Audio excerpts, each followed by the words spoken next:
been digging up land, causing disruption. Ekurhuleni's Phakamile Mbengashe says it has asked the Department of Mineral Resources to intervene because the safety of residents could be at risk. Our immediate priority is the safety and well-being of residents in that area. We will continue to monitor the situation closely and provide updates as developments unfold. The Johannesburg Metro Police Department says it hopes vandals will be deterred by the conviction and sentencing of 4 people who were found guilty of vandalizing the Usindiso building in Marshalltown. 4 suspects were arrested in January last year when they were caught destroying the interior walls of the burnt structure. The building has been a subject of an investigation since 76 occupants died when it caught fire in 2023. JMPD spokesperson Xolani Fihla says judgment was delivered last Tuesday following a lengthy trial. All 4 suspects were found guilty of malicious damage to property and trespassing, receiving sentences of up to 5 years direct imprisonment. Additionally, the court has ordered that 2 of the convicts who were also found guilty of illegal immigration to be deported to their countries of origin at their own costs upon completion of their sentences. The Cape Crime Crisis Coalition has rejected President Cyril Ramaphosa's decision to redeploy the SANDF to the Cape Flats. It says the 2019 deployment, called Operation Prosper, had little sustained impact in areas like Mitchell's Plain and Nyanga. Last Thursday, Ramaphosa, in his State of the Nation address, announced the army would be deployed to assist the fight against crime in gang-stricken areas in Gauteng and the Western Cape. But chairperson of the coalition, Llewellyn McMaster, says the latest deployment shows police oversight has failed and governance measures have been exhausted. C4 is on record that it has approached the Premier of the Western Cape to declare a provincial state of disaster in the Western Cape, at least in 18 or 31 of the most hotspots. A state of disaster permits the declaration of a social compact, binding government, business, labour and civil society to a sustained multi-year program of intervention. McMaster says the deployments of the SNDF reinforces the view that places such as the Cape Flats are a war zone and not a disaster area. We are being presented with a false dichotomy, that the only choice is between soldiers and surrender. This is false. You cannot patrol your way out of organised crime. And accused Bondi Beach killer Naveed Akram has appeared in an Australian court via video link in his first public hearing since the nation's worst mass shooting in nearly 3 decades. Akram and his father Sajid allegedly attacked a Hanukkah celebration in December. Sajid was shot and killed by police during the attack. Akram has been charged with terrorism, 15 counts of murder, dozens of counts of causing wounds to a person with intent to kill, and planting explosions. He appeared in a Sydney court for about 5 minutes via video link from prison today. Akram's hearing dealt mostly with technical matters such as suppressing the identification of some of the victims. The case has been postponed to early next month. Gold is trading at $4,991.92 an ounce. The rand is at 15.93 to the dollar, 21.73 to the pound, 18.90 to the euro. Brent crude oil is at $67.78 a barrel. In the traffic, there are faulty traffic lights in Wren Park Ridge, at Bears Nudier and the N1 North, as well as in Douglasdale at Leslie and Douglas Drive. And in your sports, Gekone up to 3rd in the Betway Premiership after a 2-0 win over Orbit. The Proteas women are going for a T20 Whitewash Series win over Pakistan tonight. And at the Men's T20 World Cup, India thrashed Pakistan by 61 runs. A partly cloudy day in store for Gauteng, Johannesburg and E-haling, both starting at 11 degrees, peaking at 24, Pretoria 12 and 26. The top story in EWN this hour. The city of Ekurhuleni says police will continue to monitor illegal mining activities in Springs. EWN, in touch, in tune and independent. For the latest, visit ewn.co.za or download the EWN app. Calling all the brightest minds in Gauteng. Time to flex your general knowledge smarts in the brain of 702. Enter now on primemediaplus.com. T's and C's apply. This is Breakfast with Bongani Bingwa On 702. Let's walk the talk. 6 minutes after 6 o'clock, welcome to 702 Breakfast. It's the start of a brand new week. It's Monday, the 16th of February, the year of our Lord, 2026. Have you recovered from Valentine's? Or are the flowers already in the trash can? Did he show up? Or did your tears keep you company this past Saturday? Did she say no? Did you have to cry watching him or her with another on social media? If you're a Pirates fan, you're happy. If you're an Arsenal fan, you're happy. If you're a Proteas fan, you're very happy. My name is Bongani Bingwa. It is indeed a thrill, as always, to be in your company. I'm not alone. Full team of colleagues. You can catch us on our YouTube channel. We're live. The idea is to watch us whilst you're getting ready at home, get in your vehicle, and the conversation continues. So you don't miss a moment of the show between the time you leave your home and your arrival at your place of work. We're part of your commute. We're part of your getting ready. This is 702 Breakfast. This is Breakfast with Bongani Bingwa On 702. Let's walk the talk. Producers Yamtanda and Bapelile in the booth. We've got Karabo and KG doing all the technical things. Amo Ramila is out for the morning. Welcome back, Khumutsa Munyai. Hi, Wongs. As How are she you? scrambles and the glasses get in the way and the Don't headphones. expose me.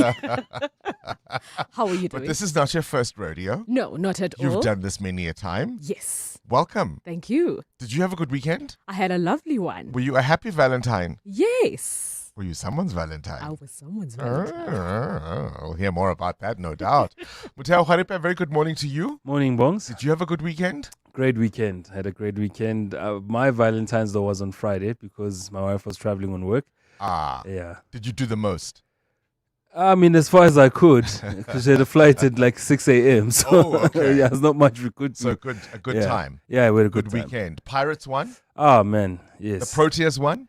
It was a good sporting weekend, depending on where your loyalties lie. Even though it was Wigan, but we'll take it. 4-0. 4-0 in 27 minutes.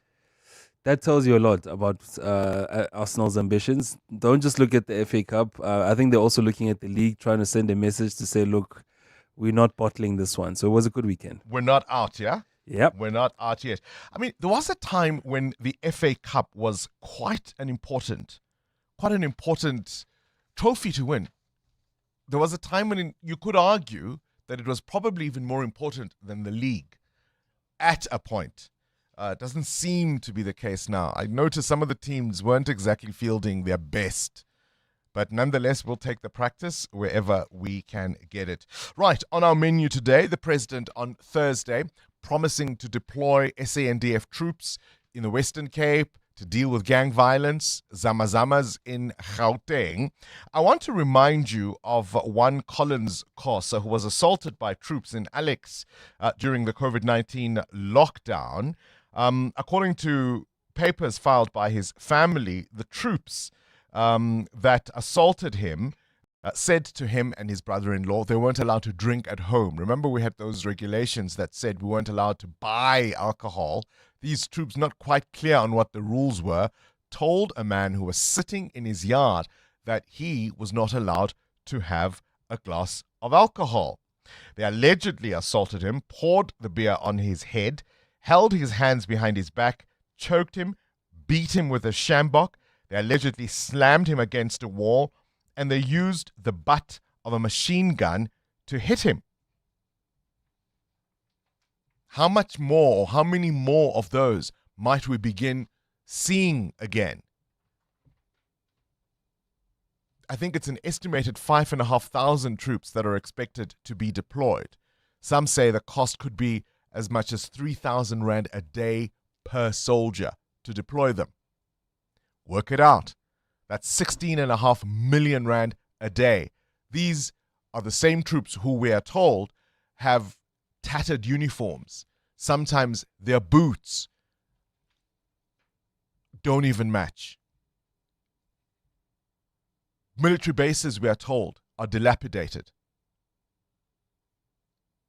16.5 million rand. Where will they sleep? Will there be tents? Are there military bases near where Zamazamas operate?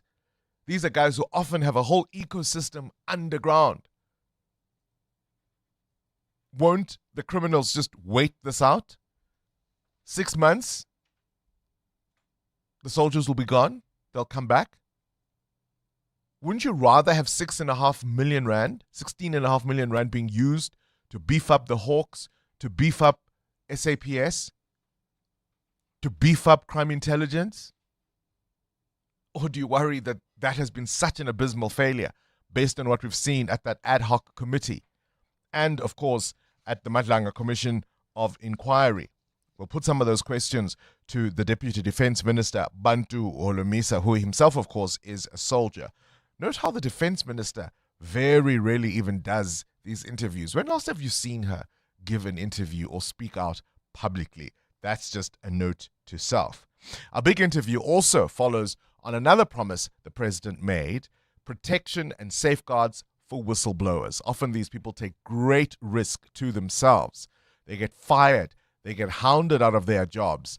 The institutions where they reported the wrongdoing often has financial muscles and big pockets and fancy lawyers, and they are left on their own. That's quite apart from threats of violence or even being killed. Well, now we're told there'll be new safeguards and protections for whistleblowers. We'll find out from the Minister of Justice, Mamluku Kubai, as to exactly what those are and why there's already resistance amongst some prosecutors who are now meant to undergo lifestyle audits. Kind of helps that the new National Director of Public Prosecutions understands that landscape, right? Having been the former head of the SIU, he'll know exactly where to scratch. It sounds as if some of the crooked prosecutors already have an itch. You're with Bongani Bingwa. 702 weekday mornings, 6 to 9 13 a.m. after 6, but as always, we start with a shout out. This is a question to illustrate something that we're going to tell you about that is important in the news. Here's a question. Muteo Kharipe, I'll let you have a go at this first. How do you break with somebody who won't let go? You've had the conversation, you've made your position clear. This thing that we were doing is over, and they say, not to me, you don't. If I can afford it, I ain't going nowhere. change towns. If they're really violent, protection order. How do you deal with, and I am telling you? No, it's over. I don't want you to tell me anything. Hey, KG, you know that song? I'm not going. Hey, Khomotso Munyai?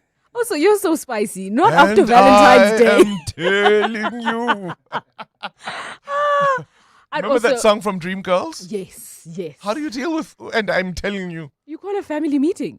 Yeah? And you tell them, your person does not want to let me go. So intervene. Or call the popo, yo. You call the popo. Yeah. How do you break with somebody who won't let go?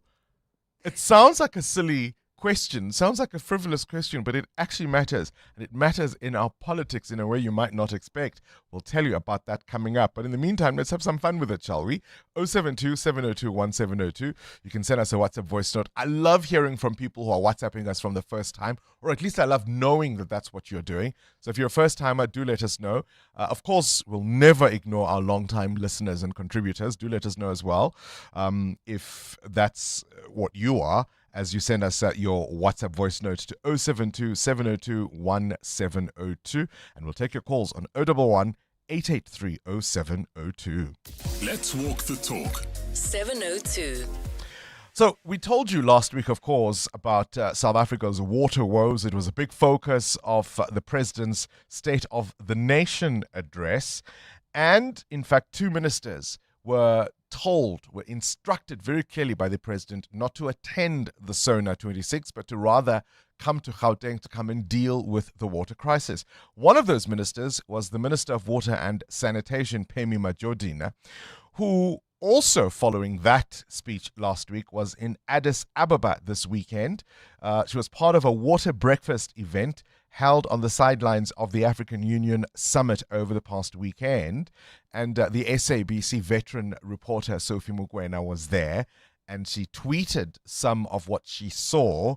Here's what Phemi Majodina, the Minister of Water and Sanitation in South Africa, at an international, continent-wide water affairs meeting in Addis Ababa at the headquarters of the African Union, right? This is how she starts the breakfast. As I say, that audio courtesy of the SABC and Sophie Mokoena. Have a listen.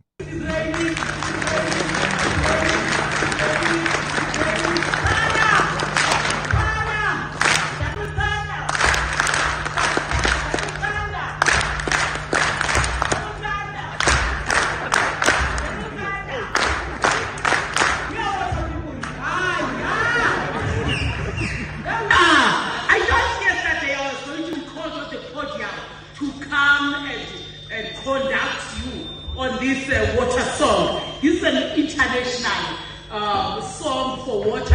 When we say clouds are gathering, clouds are gathering. She went and did the clouds are gathering again. And then she goes, thunder! Double thunder! Double thunder! Thunder! An international water song, she says. This is an international water song. When we say clouds are gathering, clouds are gathering, clouds are gathering, clouds are... It's gonna rain, it's raining, it's raining, it's raining, it's raining, it's raining. And the president is in Addis, or was in Addis over the weekend. What do you make of it? Is it me? Am I being sensitive, Mateo? Maybe she's bringing herself to the role, you know. On an international forum, your country is facing a crisis. Sure. In an election year. You've got water experts, scientists, engineers, and in front of them, all you want to do is to let them do a preschool kind of call and response. Thunder! Double thunder! Thunder! I mean, come on, Mateo. How I said last week, this to me seems like a minister who is unserious. Tell me I'm wrong. Tell me I'm wrong.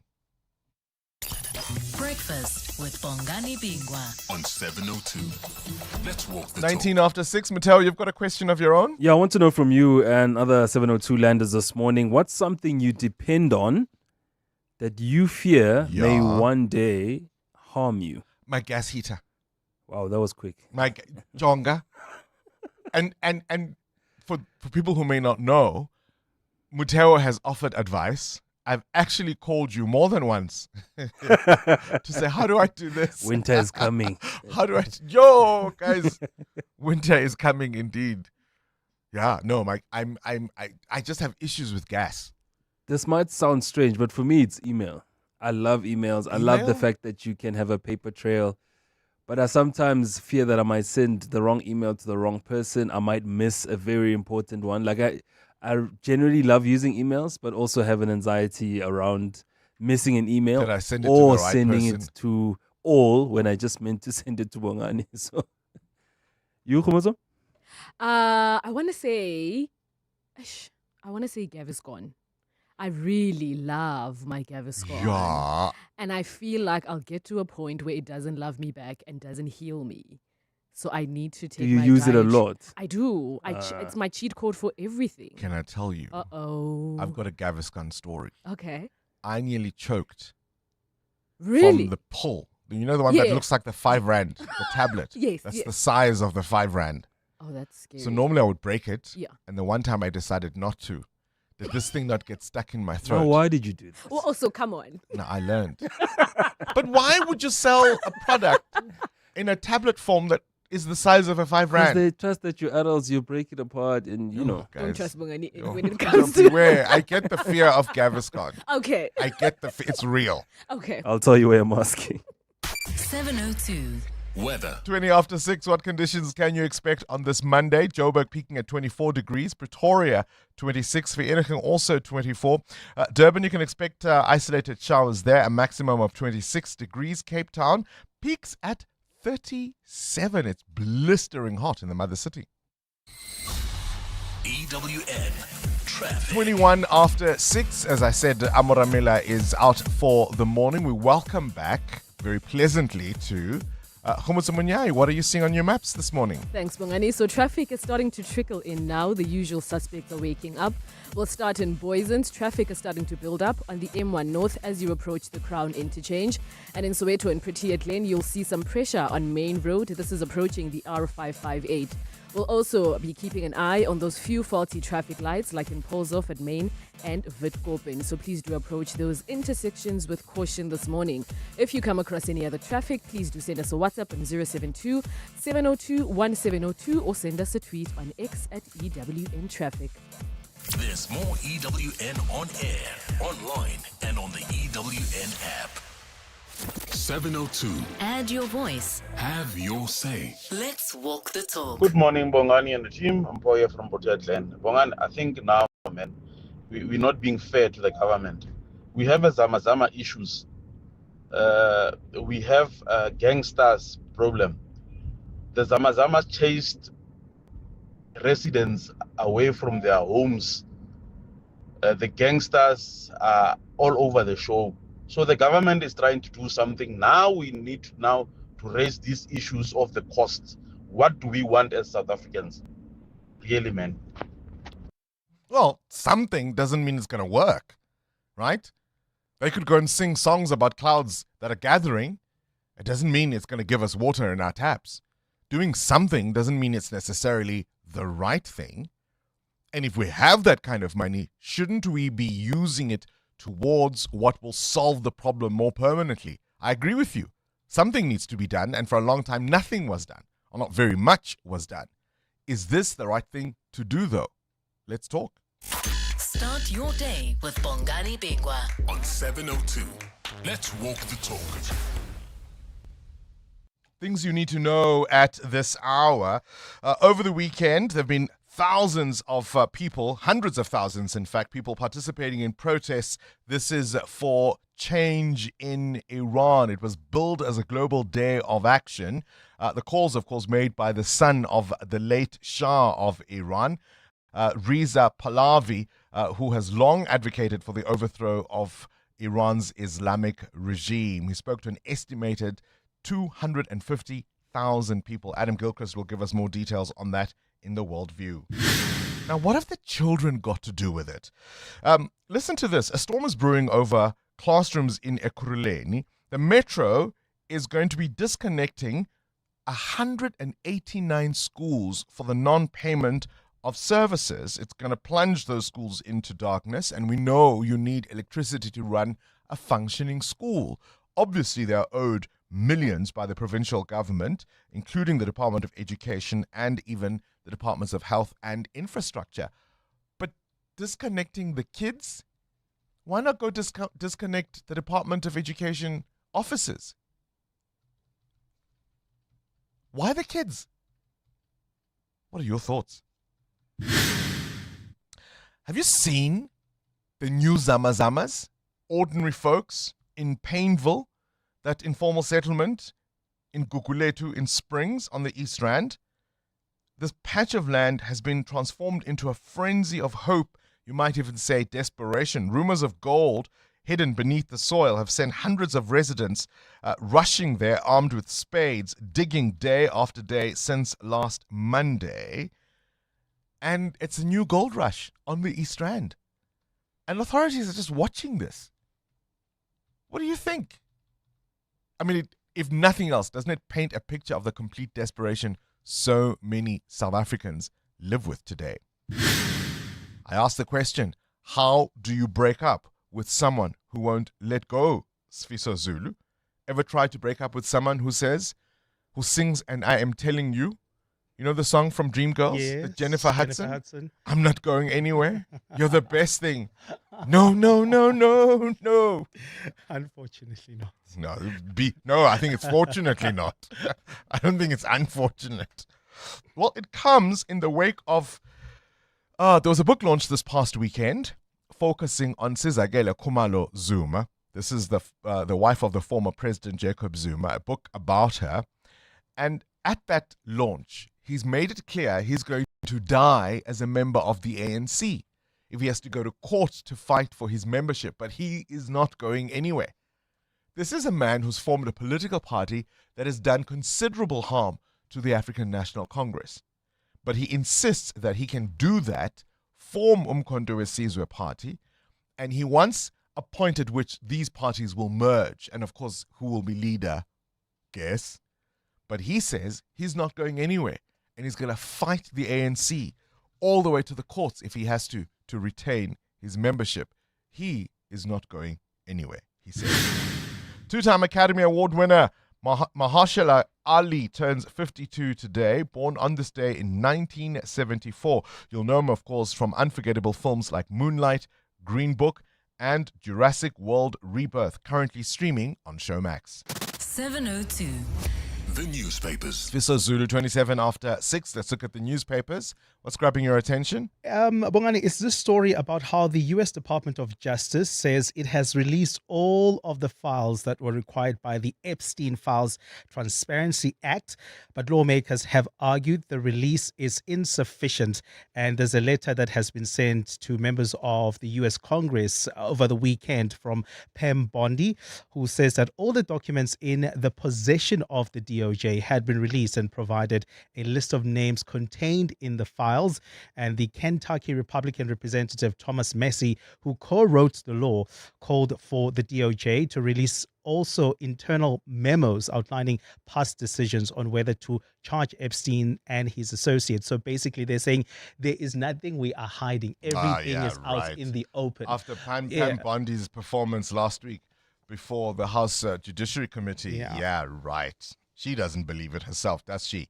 The front page of the Citizen, Can Cyril Save Our Towns? It's all about the water crisis. But they've also got dancers performing a traditional lion dance during Chinese New Year celebrations. This is at that temple in Bronkhorstspruit. It's the Year of the Horse, which officially begins tomorrow. The front page of the Sowetan, Fool's Gold. This gold rush rumor leading to a frenzy of spades and shovels as residents get on a hunt for the precious metal. EWN Business. Mateo wants to know, what is that thing you depend on that you fear one day may harm you? I've already said gas heaters. You might worry about social media posts, tweets that'll come back to haunt you. We sleep next to cell phones. Apparently that's a bad thing. Mateo, what prompts the question? European governments are slowly moving away from using US tech firms. Countries like France, Germany and Austria are actively reducing their reliance on Microsoft, Zoom and Cisco to achieve digital sovereignty driven by security concerns and potential US sanctions. Now, nations in the EU fear that under the Trump administration, the US could hit a kill switch, basically weaponizing things like Microsoft and Zoom to cripple services in the EU. Now, the EU countries are switching to homegrown or open source software, such as France's move to replace Zoom and Teams with Visio by 2027 and building a Eurostack for cloud AI. Now, the recent scramble comes after the Eurozone's clash with the US over its territorial ambitions in Greenland. But just like the dollar, it won't be that easy to let go of US tech. Now, according to tech firm Proton, around 74% of Europe's publicly listed companies rely on US-based tech like Google and Microsoft. In France, 66% of publicly listed companies rely on US providers. In its automobiles and a component sector, it's around 77%. In the UK, 88% of publicly listed companies depend on US tech. 74% of publicly listed companies in Spain rely on US services. So as a result, the EU is now looking to build its own digital infrastructure, including cloud services and AI, to foster independent alternatives to Google, Amazon, and Microsoft. And remember, under the Cloud Act in the US, they can go to a server, especially if it's based in the US, and check all that information. You have no say. So the EU feeling that's a security risk, and given that they're not seeing eye to eye with the US at the moment, as you would have seen in that security meeting that happened in the EU, it's really a touch and go right now, and they don't want to be on the other end of the stick. When are we launching Indaba? Umhlangano. Hey, a South African version. I wish we could. We'd call it Umhlangano. Hey, what would the Sotho or Tswana word be for Kopano, meeting? Kopano. Kopano sounds even better. Hey? A meeting on Kopano. Is this like the bullet train? There's wow. You cynic, you. You cynic, you.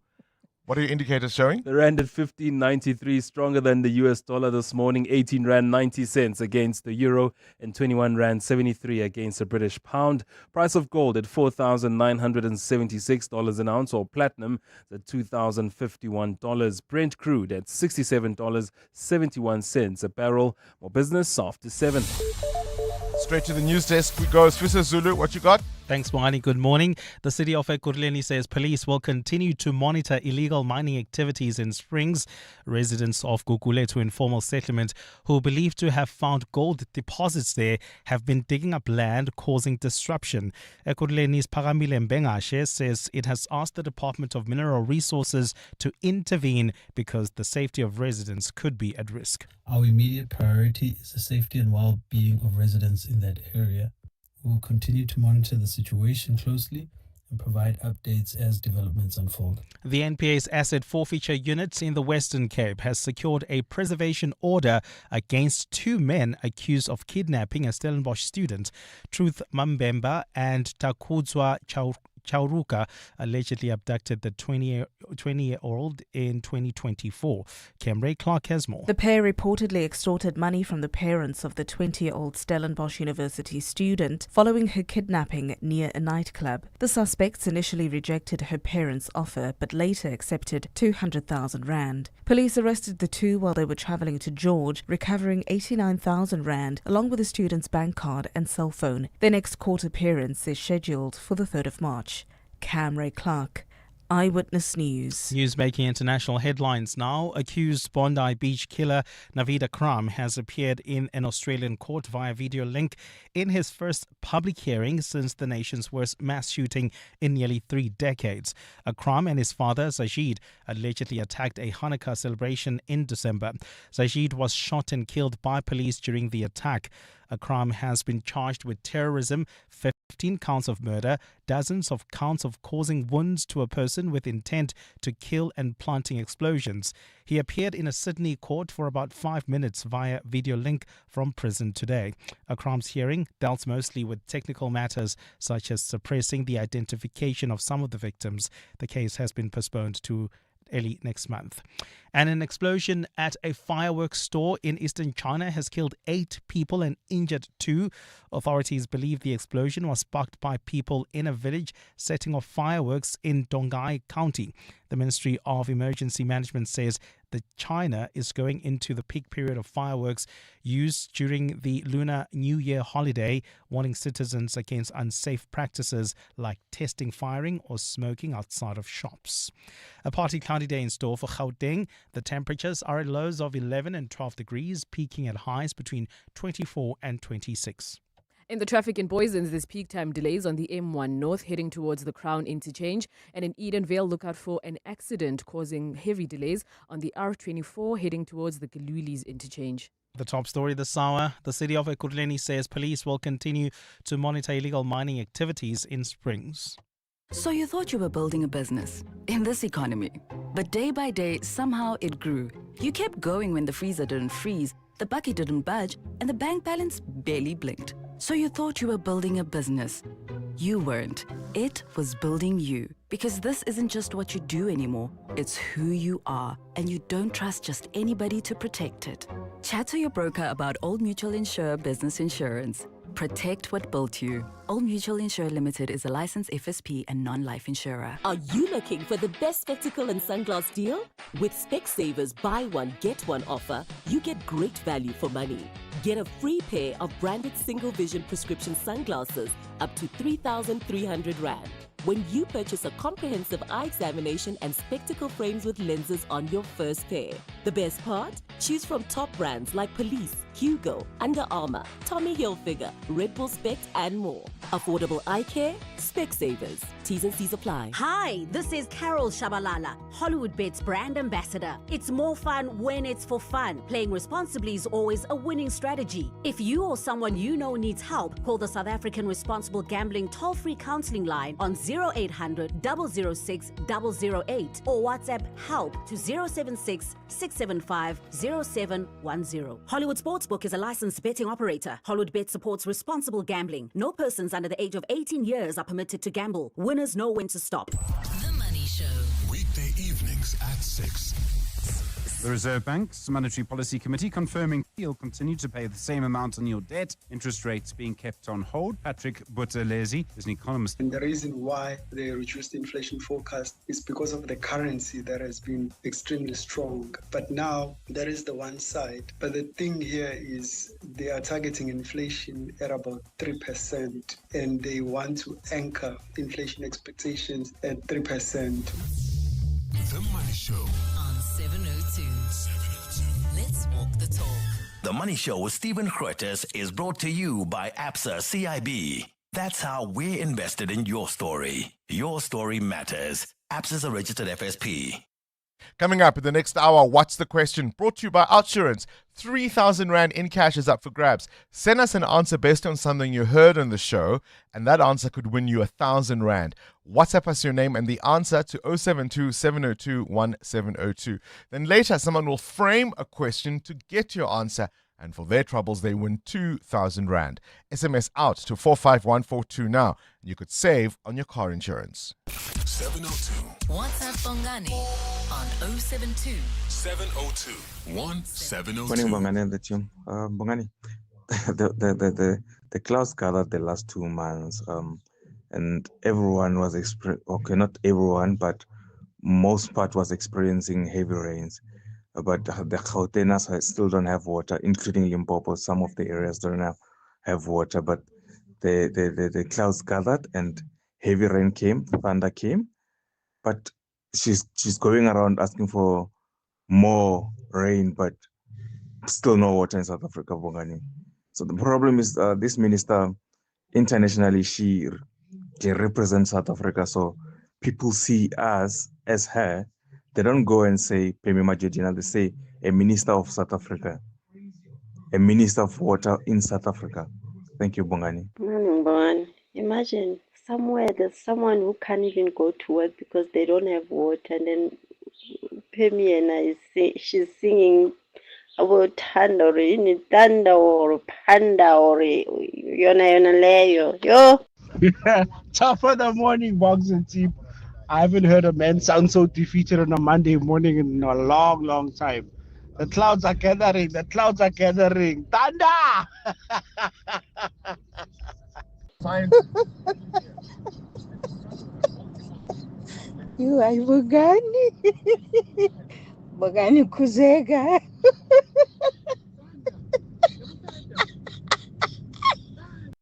Yeah, I know, you've just got to laugh because it's raining, it's raining, it's raining. Thunder! Thunder! Double thunder! Yeah, ne? EWN Sport. A very good morning to you, Cindy Paluta. The clouds were not just gathering, it really was raining this weekend. A weekend of sport where it was raining, it was raining, it was raining, it was raining, it was raining. Thunder. I must be honest and say that it was a quieter than usual weekend of sport, but the Orlando Pirates fans are louder than usual in your ears. The Arsenal fans. Aren't they just unbearable? It was only weekend, but I mean, the Proteas? FA Cup, right. So Skekone are up to raining? third on the table in the Betway Premiership. They beat Orbit College 2-0 yesterday. Magella scoring both goals to put them between Sundowns and Kaizer Chiefs, as it's Pirates who are top of the table. In the CAF Confed Cup, both Chiefs and Stellenbosch failing to make the quarterfinals. Sundowns are through to the quarters of the Champions League.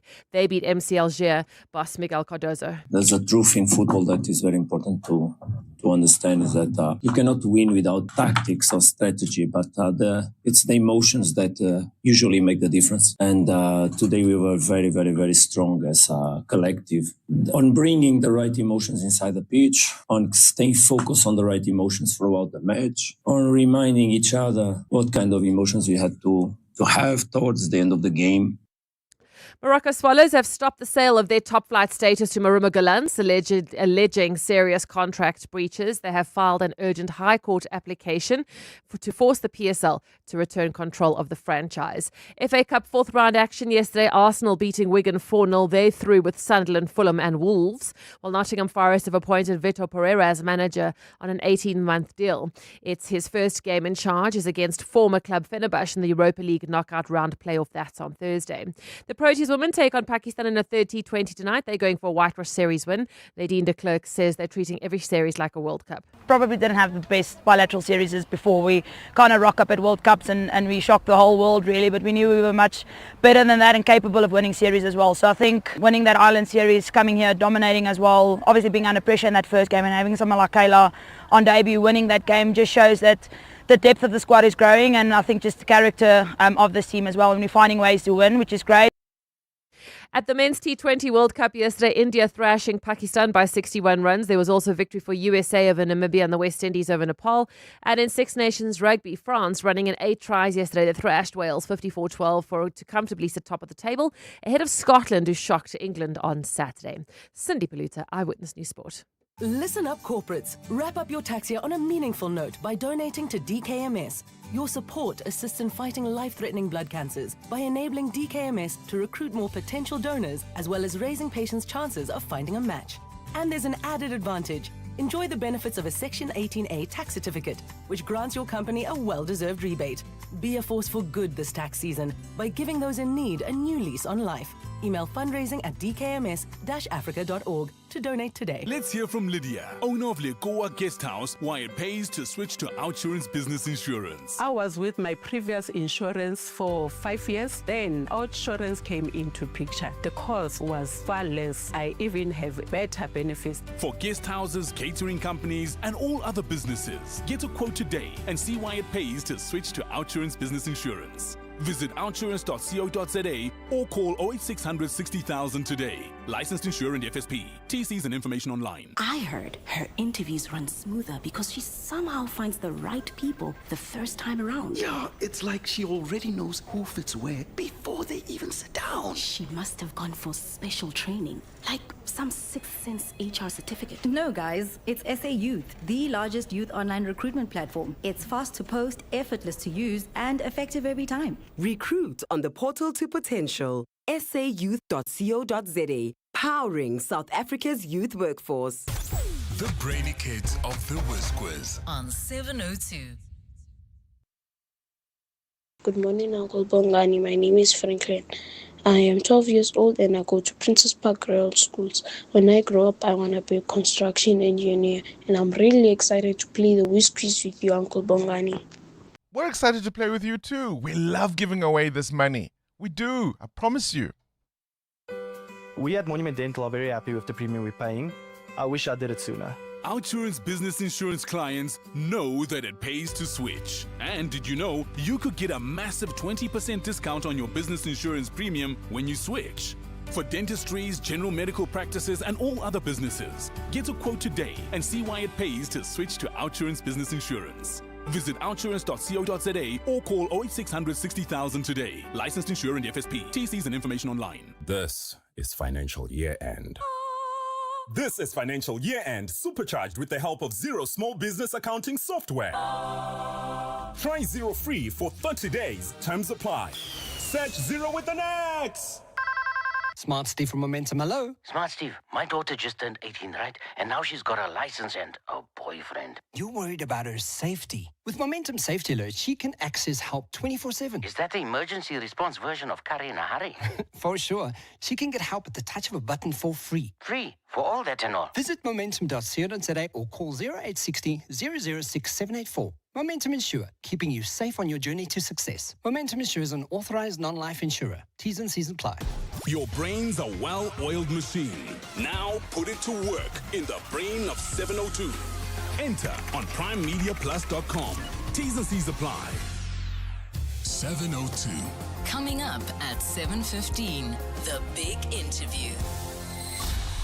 EWN Traffic. It's 6:45 on the nose. This EWN Traffic is brought to you by Outsurance. SMS out to 45142 now, and you could save on your car insurance. If you don't, ask them for 500 Rand. Trouble in Edenvale. Khomotso? Yes, there is big trouble in Edenvale, Bongani.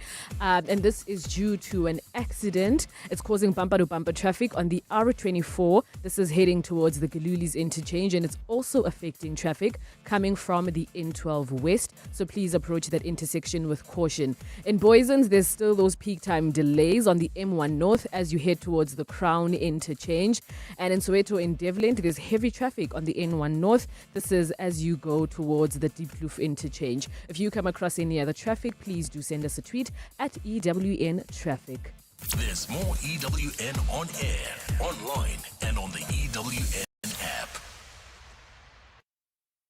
This month is all about love, but the gym instructor won't be feeling the love if you're late for Zumba class. Fortunately, Outsurance pointsmen are here to ease traffic congestion so you can get to the gym on time. And with them on the road for the past 20 years, we can all get to where we need to be quickly and safely. With Outsurance, you always get something out. In proud partnership with 702, Outsurance is a licensed insurer and FSP. This message is brought to you by Eskom, redefining for a better future. Are you running a business? Every Rand counts. Save electricity and cut costs by switching off lights, computers, and aircons after hours. Use energy-efficient lighting and equipment and make saving electricity part of your daily routine. Smart energy habits mean lower bills and greener business future. Let's power success efficiently. Let's use electricity wisely. Eskom. Naked people smell expensive because naked people spend less money on insurance premiums and more money on fancy French colognes with names they can't pronounce. With Naked, you can cover your car, home, and stuff in seconds. And because it's all online, it also costs less. Go to naked.insure now, get a car insurance quote in 90 seconds, and start smelling like naked people.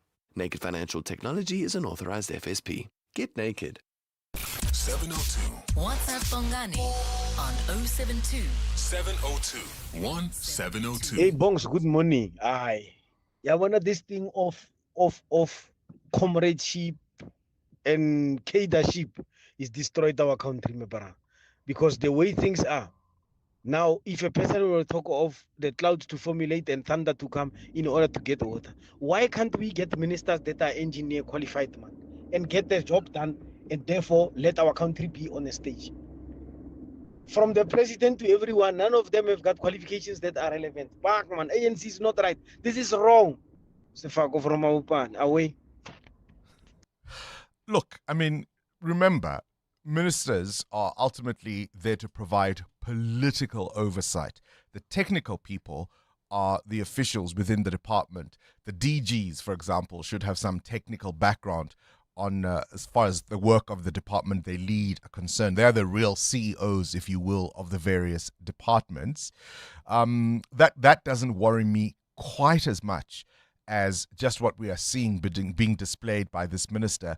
But maybe she's just, maybe she's just a fun lady, and I'm missing out on the humor. If you've just joined us, I'll play you that clip again after 7 o'clock. The Water and Sanitation Minister at a conference in Addis Ababa. She again was doing the Clouds Are Gathering song and making the audience, presumably water specialists, scientists, engineers, clap in a call and response. The clouds are gathering. The clouds are gathering. It's just, maybe I'm too serious, eh?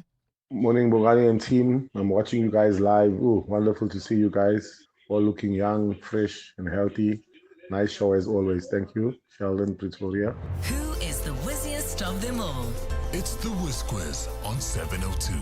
10 minutes to 7 o'clock. Up next, we speak to the Deputy Defense Minister, General Bantu Olomisa, about the deployment of troops to various residential areas to deal with gangsterism and zamazamas. But in the meantime, let's give away some cash. Franklin is 12 years old and goes to Princess Park Royal School. and wants 10,000 rand, don't you, Franklin? Yes, I do. You do. Tell me, is there anyone who's listening right now that you want to say hello to? I want to say hello to all the spectators. All the spectators, hey? All the ones on YouTube, all the ones that are listening to their radio. All right, good luck to you, Franklin. KG, let's start the clock.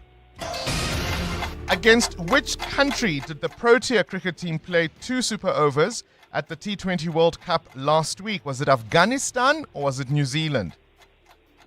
Afghanistan. Correct. The expression T's and C's means what? Terms and what? And conditions. Conditions, correct. True or false? South Africa is a republic? Yes.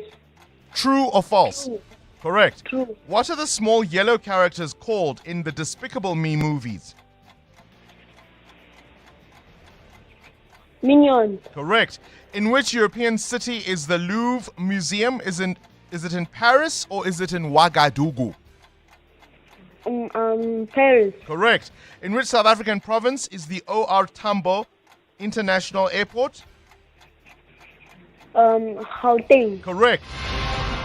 You got all the questions you answered correct. We just didn't have time to get to all 10. And Franklin, that means you walk away with 500 rand. $100 for each correct answer. Remember, you get all 10 correct, you win 10,000 rand. You must be 10 to 13 to play. Send us a WhatsApp voice note to 072 702. Tell us your name and age and why you want to play. And we could be calling you. The Brainy Kids of the Whiz Quiz. On 702. Current events, developing stories, Tough questions. your voice making a difference. This is Breakfast with Bongani Bingwa. 8 to 7 on to this now. Organized crime is one of the most immediate threats to our democracy, our society, and economic development. The words of the president at last week's State of the Nation address. So to that end, he's deployed the army to combat gang violence in the Western Cape and illegal miners in Gauteng. But will this be the panacea for our pain? I want to remind you of the case of Collins Koss, a resident of Alex, who was assaulted by soldiers during lockdown. His family said he and his brother-in-law were kicked, punched, and choked by soldiers who also beat them with shambox. A medical report revealed he died from a blunt force trauma wound to his head. And of course, it was alleged that these soldiers had used the butt of a machine gun to hit him on the head. So, how many more of those might we soon see? General Bantu Olomisa is a soldier, but also the Deputy Minister of Defense and Military Veterans who joins us now. Always a pleasure to have you on our show. Thank you for your time. Thank you, Bongani. I hope I'll be able to answer your questions like the young man I was listening to. Let us hope. Let's hope. And let's hope you'll be able to answer all of them, hey? Okay. All right. So, I mean, you were quoted in the Sunday Times yesterday as saying, with this deployment, no nonsense is going to be allowed. What did you mean? It simply means that if we have a roadblock with the police, and then you are stopped, you have to stop, not to try funny tricks or try pull a gun in order to intimidate police or army in their work. It's as simple as that. If we cordon off a certain village or a suburb, or even a houses in a golf estate where we want to capture a criminal, then you have to cooperate and say, we are representing the president of this country here. We are dealing with the crime and please cooperate. Simple as that. Okay. Don't have another definition for that. You're a soldier. You were trained to fight. Our troops are trained to fight, not to solve crimes. How do we ensure that there's no heavy-handedness? No, in terms of the constitution and the laws of this country, the army or the defense can assist SAPS, that is South African Police Services. But normally you assess the situation where you have to request for military to get involved. I'm sure you are aware that we have a security cluster, cabinet security cluster here in this country. And we have been knocking at the door of the president since last year to say the situation is out of hand, it's out of control, there's lawlessness across the board, so we need to come up with something. And I hope that the instruction or directive we've been given last week by the president will not only focus on the mining and gangs and so on. You have people here who are hijacking vehicles across the borders. You have people who are here illegally, who are committing crimes. You have people who are here not complying with the rules and regulations. This is a country. If you want to stay in South Africa, you must obey the rules and regulations of South and the laws of this country. Fully agree with all that you've just said there, but there is a concern that people who are trained for combat zones may not necessarily know how to deal with civilians. I mean, look at what's happening in America, for example. Many of those ICE officers are soldiers who have previously been deployed in war zones, and they're taking that kind of approach to civilians. I mentioned the example of Collins Khosa in my introduction. The soldiers who basically beat him to death during lockdown. How do we avoid that kind of thing? Well, before the soldiers are deployed, you have to tell them about the mission they need to achieve. But if you just deploy people and loitering the streets and they don't know why they are there, that is the problem. Then depending as to whether the commanders you have are disciplined them enough in order to convey those messages. So I'm confident that the problems which we have had in the past will be used as a reference point to say, when you are in a township, when you are in the city, when you are in the village, these are the rules, this is how you behave. Okay. And you are not there carrying warrants of arrest. You are there to protect the police to do their work. Is there money? Yes, we can't. You can't say when there is a security crisis of the country and then you say whether there's money or no money. We are ready to deploy immediately. We get a request from the Minister of Police and a letter from the Portfolio Committee in Parliament to say we can go ahead. We are ready. We will utilize the current budget allocation we have, because it's our responsibility to make sure that South Africa is safe. Then if there is a shortage, the National Treasury will get a report or plan immediately. It might take another 5 to 6 months maybe to give us money, but there are contingency plans already. How many troops are we going to deploy? Well, it will depend on the request by the police as to how serious is the threat, and also we have deployed our own military intelligence units to assess the situation on the ground, because we have to make sure that the troops we deploy are also safe. So we can't just go and move in a suburb or in a mining area without knowing the weaknesses and the strength of the opponents we are going to deal with. I mean, the miners, the illegal miners, the Zamazamas, often their operations are underground and they pop up in one area, or they leave one area simply to pop up in another. Won't they just wait this deployment out, the 6 months or 3 months or whatever it is, and just return back when you guys are gone? Well, I cannot discuss the tactical way of operations, because that will depend on the modus operandi of that particular unit we are going to deploy in a particular area. So let us wait for that. We cannot answer that question right now. All right. But the message must be clear. If you come from outside South Africa without permit and carrying guns and expect that the South Africans are going to endure such a situation. They must begin to go out of those mines and go back home before we are there.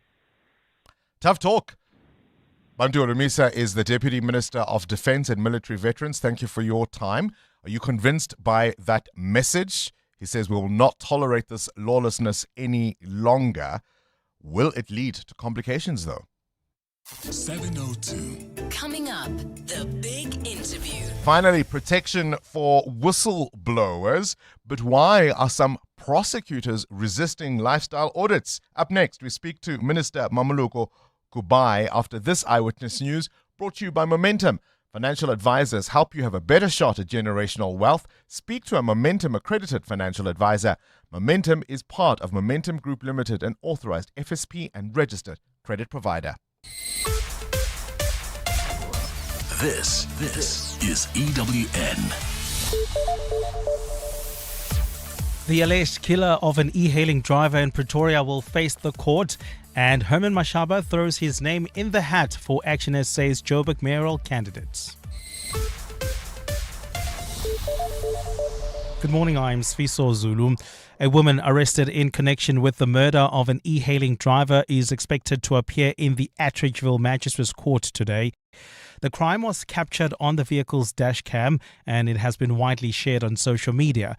Police say the victim was murdered by a woman and a man who had requested the services of an e-hailing driver in Pretoria West last Wednesday. The hijacked vehicle and body of the victim were found in Atteridgeville on the same day.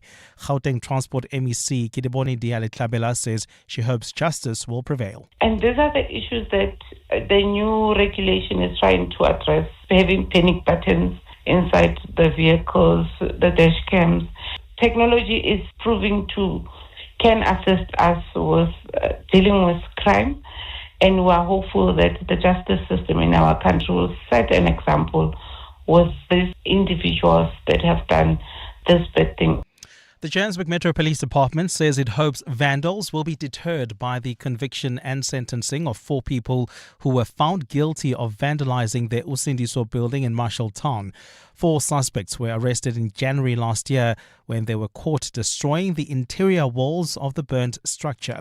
The building has been a subject of an investigation since 76 occupants died when it caught fire in 2023. JMPD spokesperson Xolani Fihla says judgment was delivered last Tuesday following a lengthy trial. All 4 suspects were found guilty of malicious damage to property and trespassing, receiving sentences of up to 5 years direct imprisonment. Additionally, the court has ordered that 2 of the convicts who were also found guilty of illegal immigration to be deported to their countries of origin at their own costs upon completion of their sentences. Action SA leader Herman Mashaba has officially entered the race to become the party's mayoral candidate in the city of Johannesburg ahead of the upcoming local government elections. The party's candidate selection committee is expected to meet today to finalize its process. 5 Action SA leaders have been shortlisted and will be interviewed today. This will be followed by an announcement on Saturday confirming the party's chosen mayoral candidate. Alfara Mushwana has more. Former Johannesburg Mayor Herman Mashaba, who held office between 2016 and 2019 under the DA, is looking to return to office this time for Action SA. Mashaba is one of 5 party leaders being interviewed to become Action SA's mayoral candidate for Johannesburg. Also in the running is the party's national chairperson, Michael Beaumont, who previously served as Mashaba's chief of staff during his time as mayor. MP Daryline James, known for her fight against crime in El Dorado Park, is also among the shortlisted candidates. James first gained prominence as a crime activist a few years ago after joining others who camped outside the El Dorado Park police station for more than a month, demanding solutions to gang violence in the community. Rounding up the list are Action SA's spokesperson Lerato Ngobeni and the party's Gauteng chairperson Funzi Ngobeni. Alfa Ramshwana, Eyewitness News. And Zambia has banned all livestock imports and transit from South Africa with immediate effect in the wake of a foot and mouth disease outbreak. This includes trophies, skins, animal feed, and restrictions on all dairy imports. President Cyril Ramaphosa declared the outbreak a national disaster during his State of the Nation address last Thursday. Zambia's government spokesperson Benny Munyama says the ban is part of efforts to prevent the spread of the disease into the country. Our Department of Veterinary Services, led by our Director, Dr. Charles Maseka, has since announced the following measures. All issued permits are revoked with immediate effect. We wish to inform members of the public, farmers and all our stakeholders that these precautionary measures will be reviewed depending on the progression of the foot and mouth disease outbreak in South Africa. Gold is trading at $4,991.92 an ounce. The rand is at 15.93 to the dollar, 21.72 to the pound, 18.90 to the euro. Brent crude oil is at $67.78 a barrel. In Centurion, there's slow-moving traffic on the N1 South. This is between Sam Red Rose and Olifantsfontein. And in Spruit View, you can expect some delays on the N3 North from Leondale Road. In your sports, Kekone beat Orbit 2-0 to go third in the Betway Premiership ahead of Chiefs but behind Sundowns as Pirates sit top of the table. Arsenal beat Wigan 4-0 to progress the fifth round of the FA Cup. The Proteas women are going for a whitewash T20 series win over Pakistan in Kimberley tonight. And France ran in 8 tries, thrashing Wales in the Six Nations. A partly cloudy day in store for Gauteng, Johannesburg and Vereniging, both starting at 11 degrees, peaking at 24, Pretoria 12 and 26. The top story in EWN this hour. A woman arrested in connection with the murder of an E-haling driver is expected to appear in the Atteridgeville Magistrates Court today. EWN, in touch, in tune and independent. For the latest, visit ewn.co.za or download the EWN app. They say the early bird catches the worm. Great advice, unless you're the worm. Generic so-called wisdom doesn't work for everyone, so I settle for a financial plan that's one size fits some. Momentum accredited financial advisors take the time to get to really know your unique situation. Advice meets your context. Momentum, your journey to success. Momentum is part of Momentum Group Limited, an authorized financial services and registered credit provider. Calling all the brightest minds in Gauteng. Time to flex your general knowledge smarts in the brain of 702. Enter now on primemediaplus.com. T's and C's apply. This is Breakfast with Bongani Bingwa on 702. Let's walk the talk. 7 after 7. We've got serious problems in South Africa. We need solutions that are going to work. Are you convinced by the robust arguments made by the Deputy Minister of Defence and Military Veterans, General Bantu Olumisa, that we've got to deal with crime? We can't fold our hands. We've got to deal with undocumented foreign nationals. We've got to deal with zamazamas. We've got to deal with gang violence. Is it time for tough talk, or are you concerned that we're taking trained soldiers, trained for combat, and putting them in civilian areas beyond their scope of expertise, and that we might be denuding this democracy of its civilian rights, of human rights? Might there be abuses? And then, of course, you listen to the news and you hear Sfiso Zulu telling us about the murder of an E-haling driver. A male and a female requested a ride in Pretoria West, and then they hijacked the vehicle and killed the driver. Fortunately, to the degree that you can even say such a thing, there was a dash cam that captured the incident. The car was found in Atteridgeville with the body on the same day. Do you hear that kind of thing and say, well, that's exactly why we need the army? Or do you worry that we're pushing things too far? The water crisis remains a challenge. I played you a clip just earlier of the Water and Sanitation Minister Phemi Majodina in Addis Ababa at the African Union Summit this weekend. She's back with her hit song, The Clouds Are Gathering.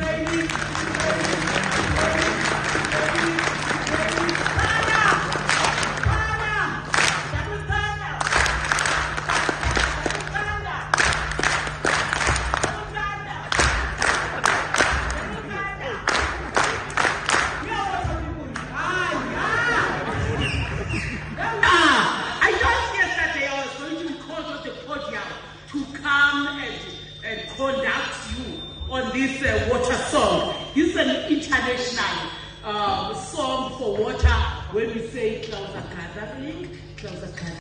It's raining, it's raining, it's raining. That audio tweeted by the SABC veteran news reporter Sophie Mukwena, who was in Addis, so courtesy of her and the SABC. I said last week, I struggle to see her as a minister who is serious about issues. And there she was in front of the continent's leading water scientists and experts and engineers. And she's getting them to sing in a call and response. Clouds are gathering. The former US President, Barack Obama, has responded to that video shared by his successor, or one of his successors, Donald Trump. Remember, of course, Trump tweeted that he posted that racist video. And he was on a podcast with Brian Tyler Cohen on Saturday. And Barack Obama was speaking to that issue. Even though he didn't mention Donald Trump, it was quite clear what he feels about it. Have a listen. First of all, I think it's important to recognize that the majority of the American people find this behavior deeply troubling. It is true that it gets attention. It's true that it's a distraction. But as I'm traveling around the country, as you're traveling around the country, you meet people. They still believe in decency, courtesy, kindness. And there's this sort of clown show that's happening in social media and on television. And what is true is that there doesn't seem to be any shame about this among people who used to feel like you had to have some sort of decorum and a sense of propriety and respect for the office, right? So that's been lost. But the reason I point out that I don't think the majority of the American people approve of this is because ultimately the answer is going to come from the American people. And we just saw this in Minnesota, in Minneapolis. That, of course, a response by Barack Obama to that racist video depicting him and his wife as apes. The Trump administration said, no, there's fake outrage. What is the fuss all about? This was a video about voter fraud and based on characters from The Lion King. And Barack Obama says ultimately the American people will respond. I wonder if he'll like the response he gets. This is Breakfast with Bongani Bingwa on 702. Let's walk the talk. 13 after 7, what you need to know at this hour. A flash of history has sparked a storm. Official Olympic T-shirts featuring the iconic poster from the 1936 Berlin Olympics, infamously remembered as the Nazi Games, have hit shelves. But there's been outrage and, of course, debate. The International Olympic Committee defended the release, insisting their goal was simply to protect their trademark from misuse. Should those games be consigned to the rubbish heap of history?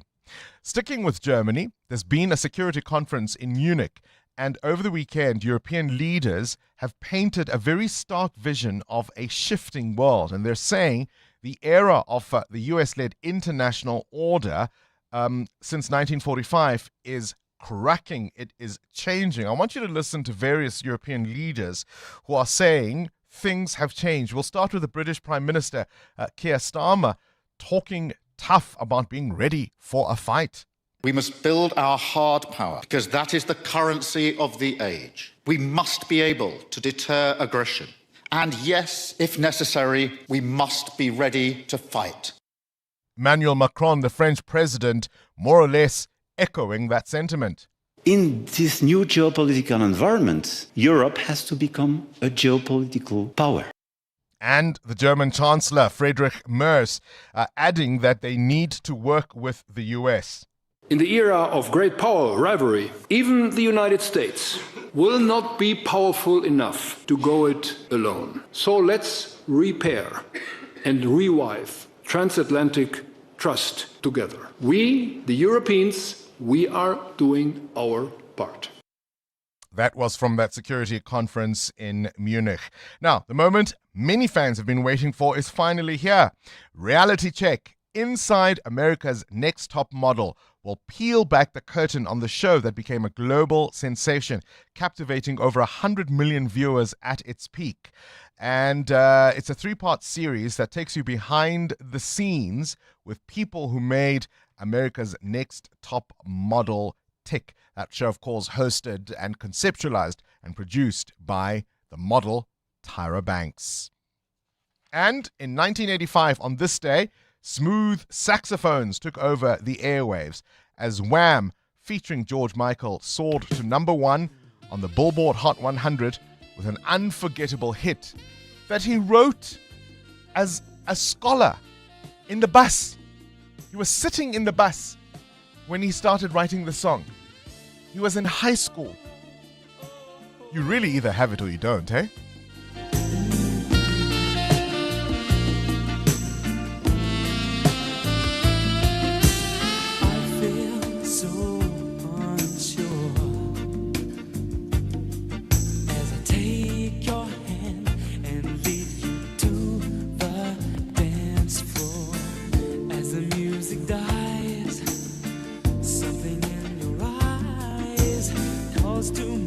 Silver screen and all it's sad goodbye. I'm never gonna dance again. Guilty feet have got no rhythm. Though it's easy to pretend, I know you're not a fool. Should have known better than to cheat a friend. Wasted chance. Oh man, George Michael. The big interview. EWN Traffic. This EWN Traffic is brought to you by Outsurance. SMS out to 45142 now. And you could save on your car insurance. If you don't, ask them for 500 Rand. The peak time delays, I'd imagine, in a lot of places. Khomutso, who's got guilty feet without rhythm? I was about to say, I was enjoying some George Michael. Oh, but let's focus. Who's got guilty feet in traffic? with Eden no rhythm? Vale. The east is keeping us real busy this hour, Bongani. An update in Eden Vale. Traffic remains heavily congested on the R24 West. This is heading towards the Galulis interchange. It is also still affecting traffic on the N12 West, backing up all the way from Jet Park Road. As an alternative, you may use the R21. We'll stay in the east a little bit. In Benoni, traffic is crawling on the N12 West. This is between Snake Road and Atlas Road. In Boysons, expect some delays on the M1 North as you approach the Crown interchange. And in Devlin, Soweto, it's also heavy going on the N1 North, heading towards the Diepkloof interchange. Finally, look out for faulty traffic lights causing some heavy delays as well. This is in Sunning Hill at Rivonia and Witkoppen Road. Likewise, if you come across any more traffic, please do send us a WhatsApp on 072-702-1702 or send us a tweet on X at EWN Traffic. There's more EWN on air, online, and on the EWN app. Rafiq, a 40-year-old Outsurance client, knows all about saving on car insurance. Outsurance, they're actually giving something back to you. Being with them, I've saved so much money. 899. That's not small change. That's more than 50% that I saved from my previous insurer. An incredible 899 Rand monthly saving on Rafiq's 2017 Nissan Navara 4x4. Get a quote now. SMS out to 45142. 35-year-old Zanai saves 1,180 Rand a month on her 2017 Mercedes-Benz GLA. And the out bonus she'll get? It is close to 6,500 Rand in 3 years if I'm claim-free. Ready to get more out? SMS out to 45142. Enjoy benefits like panic assistance, which sends the nearest medical or armed response unit to you wherever you are. Get a quote now and see how much Outsurance could save you. SMS out to 45142. That's out to 45142. Licensed insurer in FSP. TCs and information online. Limits apply. 702. The big interview with Bongani Bingwa. And now on to another of the promises made by the president at the State of the Nation address. Whistleblowers, people who expose wrongdoing inside, say, government or other big organizations, have long faced danger, intimidation, job losses, and even violence. Now government is moving to introduce financial assistance and other safeguards to protect them and give real support when they take huge personal risks. At the same time, the Justice Minister, Mamloko Kubai, is pushing to clean up the National Prosecuting Authority, asking the new boss, Advocate Andy Mutibi, to implement lifestyle audits for prosecutors, some of them are saying no. Why are they resisting if there's nothing to hide? She joins us now, Minister of Justice and Constitutional Development. Always a pleasure to have you on the show. Thank you for your time. Good morning, Bongani, and your listeners. Indeed, it's always appreciated to be there. We're taking this further because the last time you and I spoke, we were talking about the differences between state witnesses and whistleblowers. What do these new developments mean in terms of financial help and safeguards for those who expose wrongdoing? Yes, we have concluded the draft bill, Bongani. It has gone through ministerial processes. It's now at the stage where it's going to Cabinet and then Parliament. We're looking at introducing this to Parliament before the end of March. And we have indicated that we would write both to Parliament and to the Leader of Government Business to request that this bill be fast-tracked as it's urgently needed and desperately needed by those who are working within crime fighting and corruption fighting space. The bill, what it proposes is that, because as we said previously, there was no legal framework to be able to provide support. We've witnessed whistleblowers who go, for example, somebody in a department blows a whistle, they charge them, they suspend them, or they dismiss them. When they dismiss them in that period where they're still waiting for their pensions or they're still fighting, they lose their houses, they lose their cars. This is one of mechanisms to be able to protect them. And also we link in the whistleblower process to witness protection. So we don't want to re-establish a new thing which will take long. What we are doing, we're expanding the mandate of the witness protection so that it can now have the responsibility of looking after whistleblowers. Secondly, as well, we are elevating the levels of those who are working within whistleblower and in terms of oversight. But again, we are saying those who are responsible for acting when they are given this information. For example, a person gives a minister an email to say the following corruption happens. What the bill then says is that you have 5 days to act on that. If you don't, you must tell the person that has blown the whistle why you are not acting. If you are referring the matter, you must refer that matter within 5 days. And there will be a judge who plays an oversight role that the complainant can go to say, Minister Kubai was given a whistleblower information to protect the state. She did not act, and therefore consequences will follow from that point. Is there a way to apply some of that? I'm picking up now on people who don't act on information they are provided. Is there a way to apply some of that retrospectively? I mean, I'm always reminded of the Babita Diokoran case, right? The officials sat on the information that she flagged, and only after she was killed did they try and scramble to say they had acted on it when in fact they had not. Yeah, unfortunately, based on the law, you are not able to act retrospectively, Bongani. The act will definitely come effect, and all those consequences will have to be effect within the time that the act becomes a law. So that's the weakness currently, and that's why we're asking for it to be fast-tracked, so that all the legal loopholes or the lacunas that exist are closed. Because somebody can argue currently there isn't anything. If you take them on, you'd have to have hardcore evidence and maybe charge them with defeat in the hands of justice, which is quite difficult to prove sometimes. We also know, I mean, from the evidence we've heard in the Madlanga Commission of Inquiry, for example, in Ekurhuleni, when people were protected, what often happens also, Minister, as you'll well be aware, is that people are suspended when issues are flagged around their conduct. And then as processes begin, the 60 days is up, that official is reinstated, they pop up elsewhere, and life carries on. Will these safeguards deal with that kind of scenario? No, not on those ones becomes labor matters, Bongani. I do think sometimes, not because there are lacunas within that space, because when you have suspended a person within 60 days, and you have already started the charging process, you are able to go to the chairperson of the disciplinary committee, explain the delays, explain the impact of that person returning to work, and therefore extending the disciplinary and suspension period. It's the will that people must have to be able to act. Those who are given the responsibility to be able to ensure that the state is protected and those who blow the whistle are protected. So within labor laws, it currently can be done. Yeah. No. What I mean is, Minister, so now a whistleblower has reported the information. The officials responsible, or the head of whatever unit or department, the person responsible for beginning some kind of investigative process goes ahead and they do so. The officials or the people that have been fingered are suspended, but then it's delayed and delayed and delayed, and eventually it expires and, well, business as usual. Will we prevent that sort of thing from happening?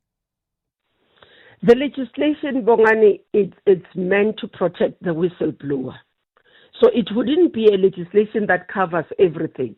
And that may be conversation we can have with Minister of Labour to say, how do we close this gap of people who are found to do wrongdoing, not acting and all those things. I think that would be Minister Meth's purview of work. But ours here is particularly just to safeguard and protect the whistleblower.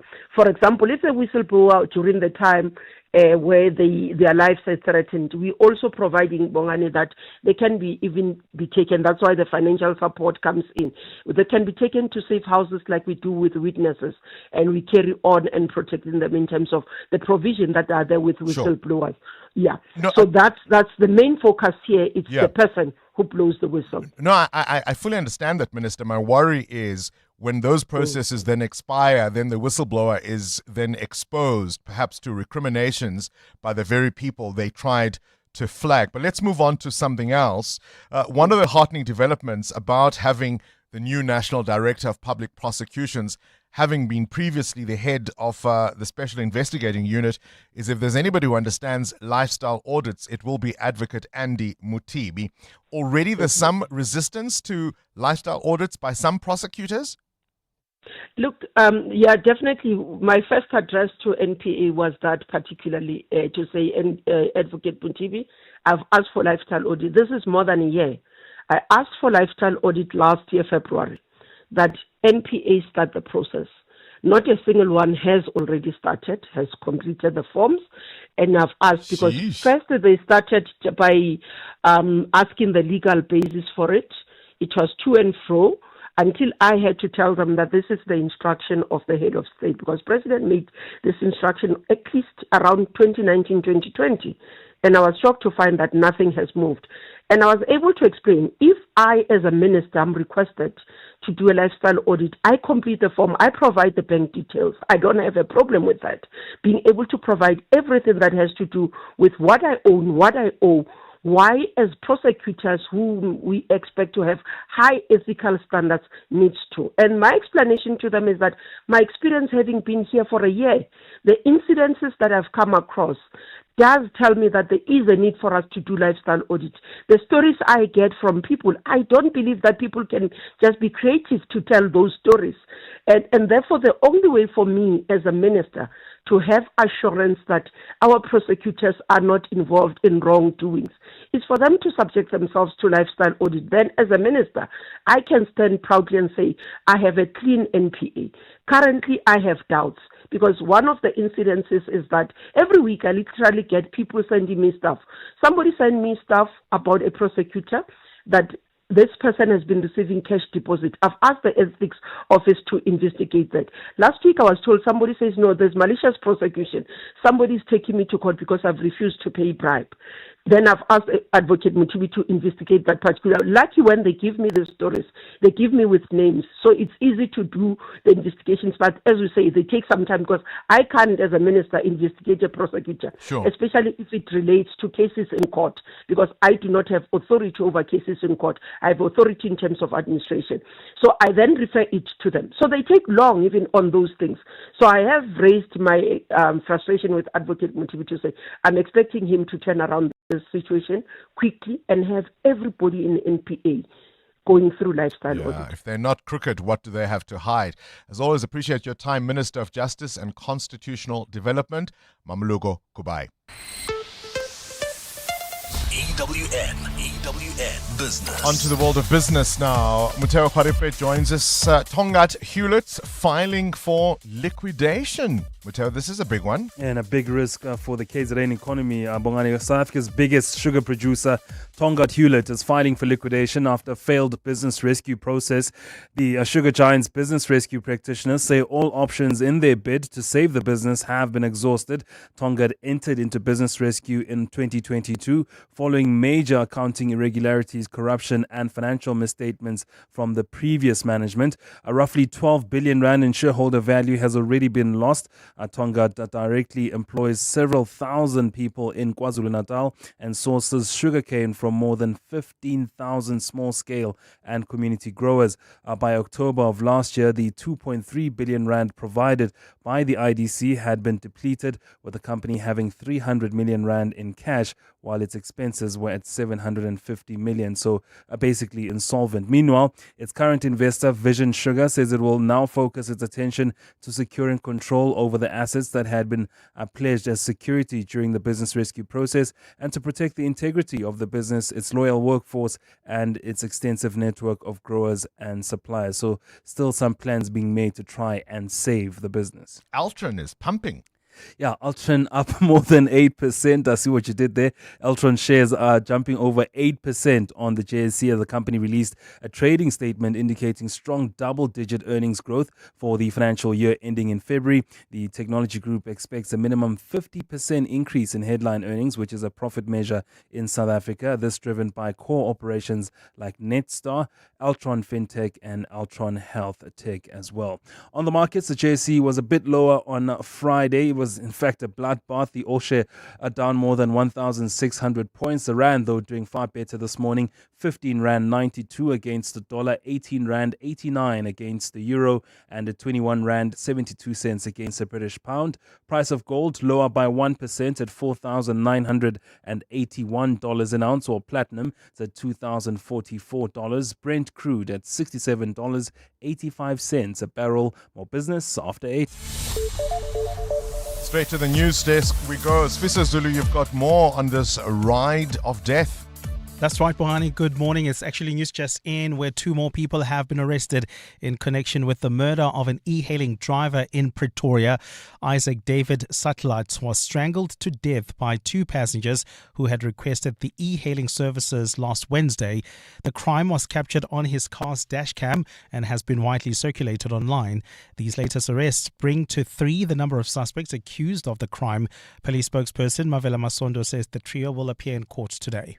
The 2 male suspects, who are aged 30 and 26, will join the third suspect, aged 25, who was arrested on Friday, the 13th of February. All 3 suspects are expected to appear before Pretoria Magistrates Courts on Monday, the 16th of February, facing charges that include car hijacking and murder.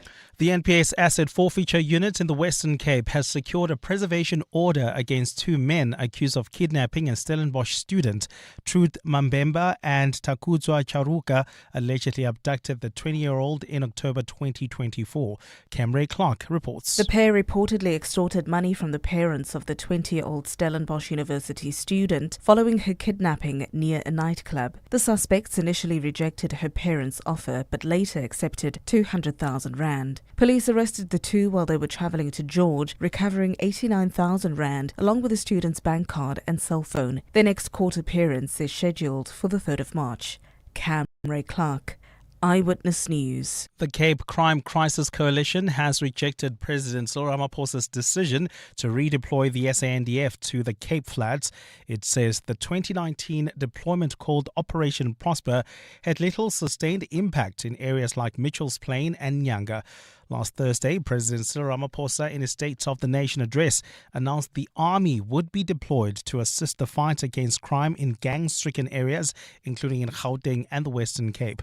The chairperson of the coalition, Llewellyn McMaster, says the latest deployment shows police oversight has failed and governance measures have been exhausted. C4 is on record that it has approached the Premier of the Western Cape to declare a provincial state of disaster in the Western Cape, at least in 18 or 31 of the most hotspots.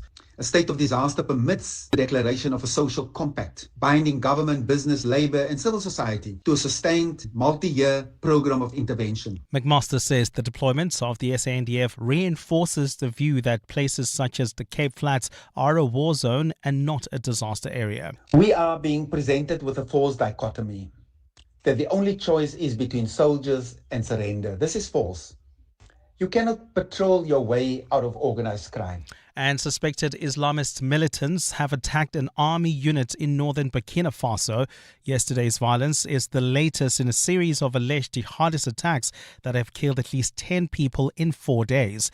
The West African country, ruled by a military junta since a 2022 coup, has been plagued with violence from militants allied to Al-Qaeda or the Islamic State group for more than a decade.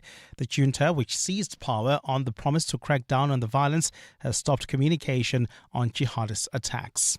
A partly cloudy day in store for Gauteng. The temperatures are at lows of 11 and 12 degrees, peaking at highs between 24 and 26. In the traffic, there's some slow-moving traffic in Centurion. On the N1 South, this is between Sambrid Rose and Olifantsfontein. And if you're driving through Johannesburg CBD, look out for those peak time delays on the M1 North building up from Oxford Road. The breaking story this hour: 2 more people have been arrested in connection with the murder of an e-hailing driver in Pretoria. When you train for results, you don't quit halfway. Earn up to 7.35% interest with a Nedbank Just Invest account. Access your money within 24 hours. Keep your money agile. Get money fit with Nedbank. See money differently. Nedbank. For more information, visit nedbank.co.za. We're licensed FSP and registered credit provider. T's and C's apply. A new year brings new goals and new adventures, so make sure you have the right car to get you there. Whether you want to buy, sell, or trade in your current ride for something that suits the year ahead, We Buy Cars can make it happen. If you're selling or trading in, simply complete the Sell My Car form on webuycars.co.za to get the best offer for your vehicle. We Buy Cars can come to you to evaluate your vehicle, or you can take the vehicle to your nearest We Buy Cars branch or pod. With over 100 pods and branches nationwide and hundreds of We Buy Cars buyers on the road, We Buy Cars is always a click, call, or visit away. Looking for your new vehicle match? Browse over 12,000 vehicles on webuycars.co.za. They also have a wide selection of vehicle insurance, warranties, and more, all conveniently under one roof. Ready to buy or sell? Visit We Buy Cars today. We Buy Cars, the best way by far. Hey guys, this is Robert Marawa, Hollywood Bet's brand ambassador. Playing responsibly is part of the winning strategy. Make smart choices and continue to score. If you or someone that you know needs help, call the South African Responsible Gambling Toll-Free Counseling Line on 0800 006 008 or WhatsApp help to 076 675 0710. Hollywood Sportsbook is a licensed betting operator. Hollywood Bet supports responsible gambling. No persons under the age of 18 years are permitted to gamble. Winners know when to stop. 702. WhatsApp Bongani on 072 702 1702. Good morning, Bongani, and good morning to all your viewers and your listeners. What a treat to actually hear from the general this morning. And I think I do agree with him that they will obviously have to carry out some kind of assessment before they deploy the soldiers. However, what confuses me is that he says they're ready to deploy, but then my question is, who's responsible for the risk assessment? Is it the military itself, or are they going to be directed by SAPS? I think that's where I got a little bit confused. Thanks. Bye. Bongani, you asked General Olomisa about the Zamazamas. He based his thoughts on Zamazamas. Not only Zamazamas are foreigners. We do have South Africans who are Zamazamas. Look what is happening in the East Rand right now. The locals are doing that, are digging to get a gold. So it's not only the foreigners. Yeah, he must please correct that. Thank you very much. Taru from Deep Kloof. Deputy Minister Ubabolo gave me confidence. Should be a minister, not a deputy. Like, this man knows his story. That's all I can say. Good morning, Bongani. It's high time that criminals are treated as such. This country has been captured by criminals, and it's high time that the military gets involved, because some of these criminals, they are in the police themselves. So it's high time that we deal with this matter, because we always complain that government is doing nothing about the criminality that is happening in the Western Cape, the criminality that is happening in the mines. Now the president took a decision. Let's support that instead of criticizing that. Joe in Pretoria. I hear you, Joe. And it's difficult to argue with you because of so many police failures in general. We've heard shocking revelations at the Madlanga Commission of Inquiry. We've seen the same thing at the ad hoc committee in Parliament looking at alleged criminality within our law enforcement. So it's difficult to argue with you because the president wouldn't have made this decision if the police were succeeding. But we can't also apply knee-jerk reactions to a problem that has been there for a long time and, quite frankly, not been prioritized, right? I mean, if we were to say, I don't know, let's take a random figure, take 5,000 troops at an estimated 3,000 rand a day, do the maths, that's 15 million rand a day. Wouldn't that money be better spent to beef up the police to make sure that the people who can actually investigate can do so and find the culprits and arrest them and make sure that they go behind bars? Soldiers don't investigate. Soldiers fight. You see what I mean? And I'm worried about abuses. The deputy minister saying, no, we'll brief them.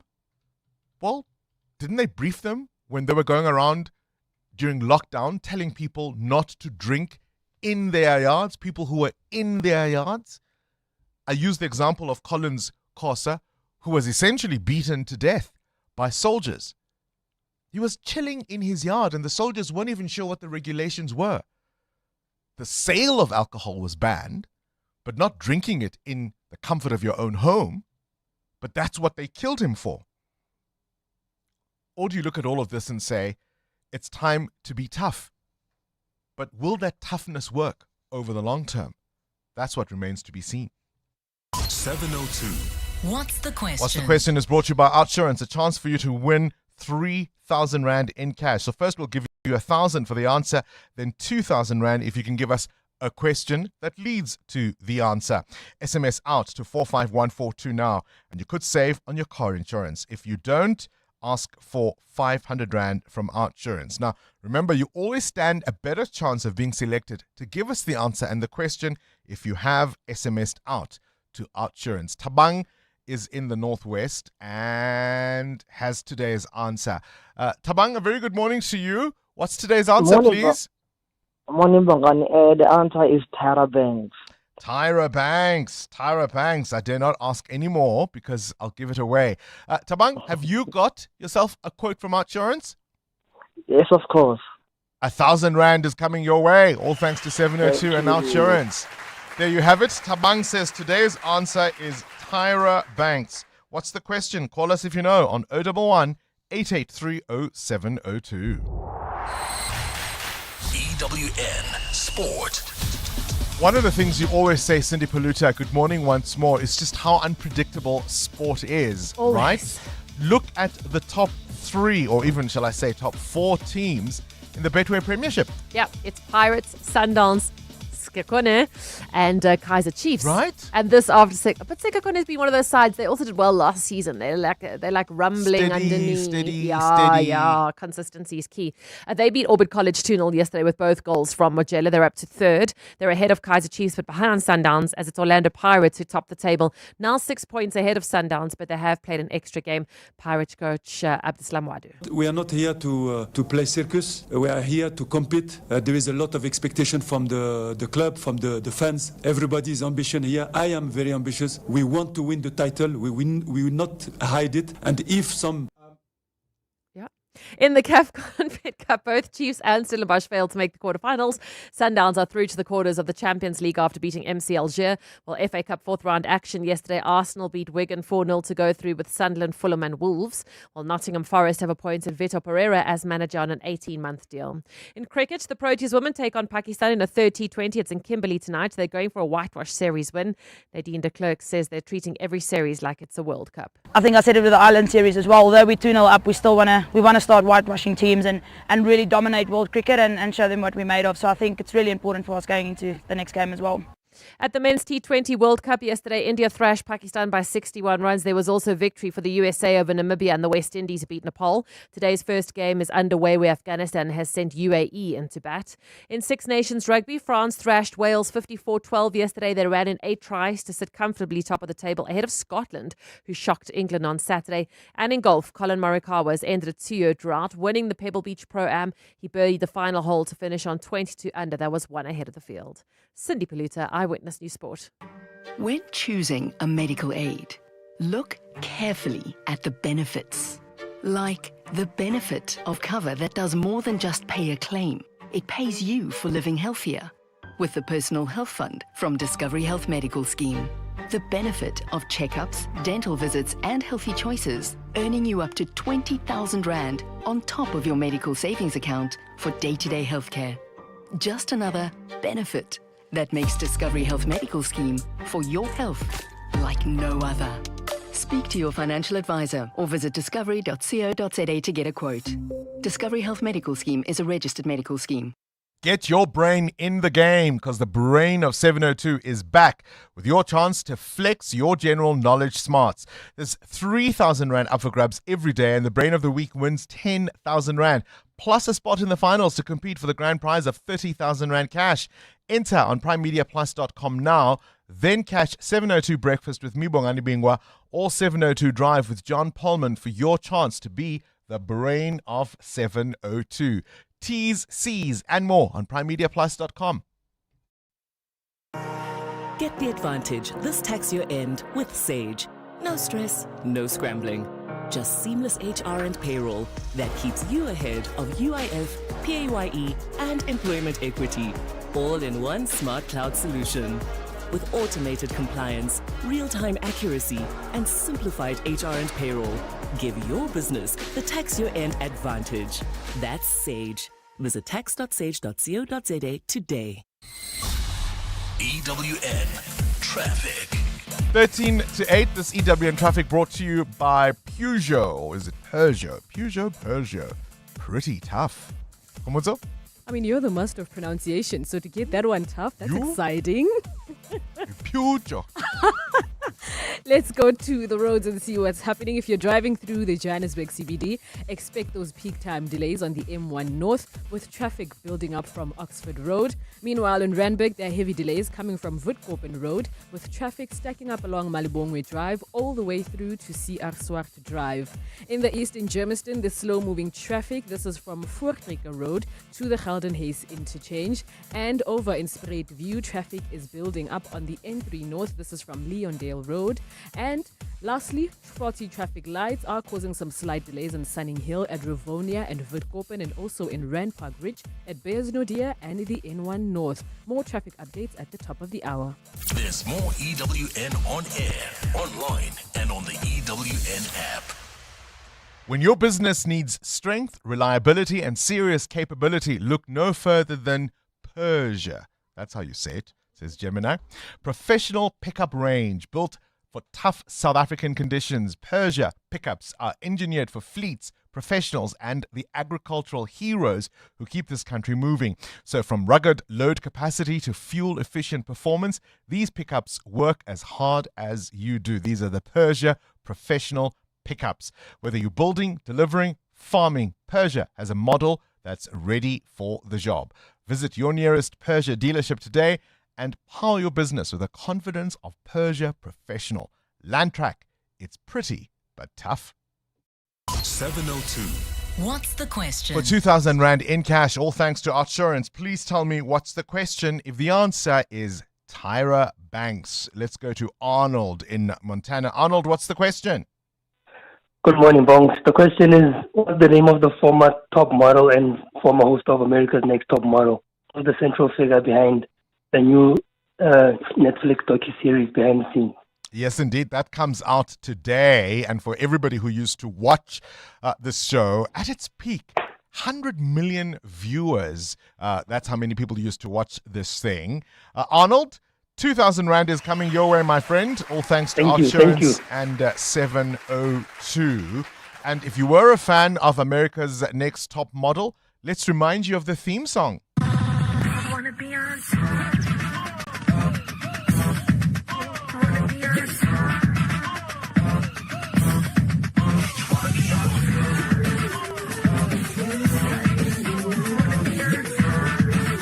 Remember that? Hey?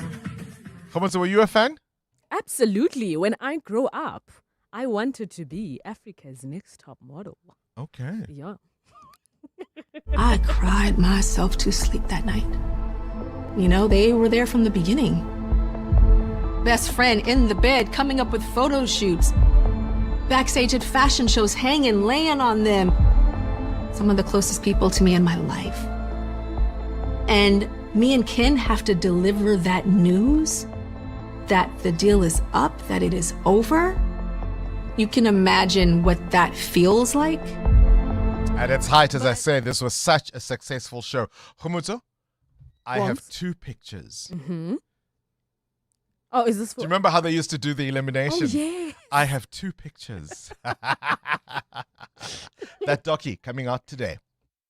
Outsurance is saving 27-year-old Liam big bucks on his car insurance. Saving so much every month, around 640 Rand. That's an awesome 640 Rand saving on Liam's 2020 Ford Ranger. And after 3 claim-free years, he gets an out bonus. Definitely getting a lot out. Get a quote now and see how much money Outsurance could save you. SMS out to 45142. That's out to 45142. Licensed insurer in FSP. TCs and information online. Municipal services are vital to keeping the city safe, clean, and functional. By paying for municipal services such as your water bill, you're investing in Johannesburg's water supply. Paying for your services is not just a transaction, it is a commitment to your community's sustainability. Help pave the way for a brighter tomorrow, one payment at a time. Brought to you by Johannesburg Water, a water utility that cares. Different sounds, different worlds. Different artistic expressions, music, art, and fashion collide. Are you coming? Let's go to the place where the beat drops, the fashion pops, and the art rocks. We're talking Focalistic, Daliwonga, Mafigi Zolo, Kurt Darren, Matlara Doughboy, Zoe Mudija, Claire Johnston from Mango Groove, the Tswani Gospel Choir, and more. Mahindra Fusion Fest, Saturday 7th March, Sunbet Arena. Tickets on Ticketmaster now. See you there. Naked people never skip leg day because naked people spend less time on insurance admin and more time at the gym. Go to naked.insure now, get a car insurance quote in 90 seconds, and get naked. Naked Financial Technology is an authorized FSP. 702. 702. What's gone viral? With Kabazela. Time now for the world of viral content. Kabazela. Good morning to you, Bella. Fully recovered from Valentine's Day? Has your pocket recovered? Yeah, well, you know, we do something different. Each year, one of us has to take responsibility. Oh, you cheapskate. And this year, it was not my responsibility. You no, the cheapskate. Pressure. Year after year, the pressure.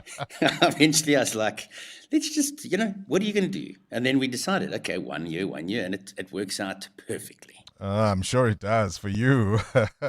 All right, you very not romantic man. Let's talk about the good old-fashioned landline. I mean, landlines. I wonder if anybody's parents still have landlines in their homes. I'd love to hear that from our 702 family. But there was a post on X from somebody called at Tokyo. She says, does anyone who grew up before social media still remember their parents' landline? And I mean, of course, anybody who grew up in those days with landlines would remember their parents' landlines because you had to, right? If you had to call home, you had to check in with somebody because you were maybe traveling. That number was ingrained into your head. I mean, I could still remember mine now, 7683115 with 011, of course. I remember that edition where then they were like, okay, now you must put the area codes in as well. So landlines, let's talk about landlines and the numbers that you can remember. Now, we know you probably remember the parents' numbers, but what other numbers from the landline days can you remember off by heart? I mean, you don't even have to think or pull it out of the memory bank. It's just there. It just rolls off the tongue, right? Oh, I've got one. Yeah. 011-883-0702. Well, yeah, I mean that number, of course, and other radio stations. But I mean, so many people here are mentioning on this thread the landline number of the local takeaway or the local restaurant that you would order your food from. Is one that comes up quite popular here. Granny and Grandpa, that number as well. Always comes up, and memories of landlines. Like so do you remember going through the phone book and looking for your name, right? Your name or your friend's house address and a telephone number. Gosh, I mean, the youngsters of today, they've just got it so easy, right? One search in Google and it brings it up, but it brings a question that Bongles about remembering numbers, and because of the technology, you kind of become so lazy that you don't actively remember the number that's saved in your phone. And then, when you don't have your phone with you, have you been in a situation where you cannot remember the cell phone number that you need to dial? Yeah. Because that number is, you just push a button and it dials. So it's one for probably parents as well with kids who don't have phones. Do they know your cell phone number off by heart? My daughter certainly does, but that's more to do with school and them being taught or at least forced to learn. She's even come up with a song to remember the phone number. And so, I mean, she's known it off by heart for many years now.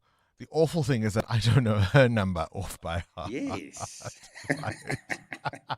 But whose cell phone number do you know off by heart? Guys, I think I know my mother's. I think I know my mother's cell phone number off by heart. But the rest, no shame. Good luck to you. I remember landlines. They even at one point had prepaid numbers, right? You could have a prepaid landline. Do you still have a landline at home? What do you use it for? Humutso in the studio says you've got one. Why are you exposing me? You've got one at home. We do. It's a green one, and the number. Oh, I can't give the number. Yes, then don't. We'll start dialing. What do you use it for? And it hasn't rang in a really long time, but we just have it. I think my dad has kept it for his. Don't do that. Don't do. Maybe you can call me. Do you still have a landline? Tell us why. 702 feedback with Siamtanda Matiso. Siamtanda Matiso, do you remember your home telephone number from when you were growing up? Not at all. I just remember the last digits of Yo TV because I wanted to be there. No, it ends with 3030, guys.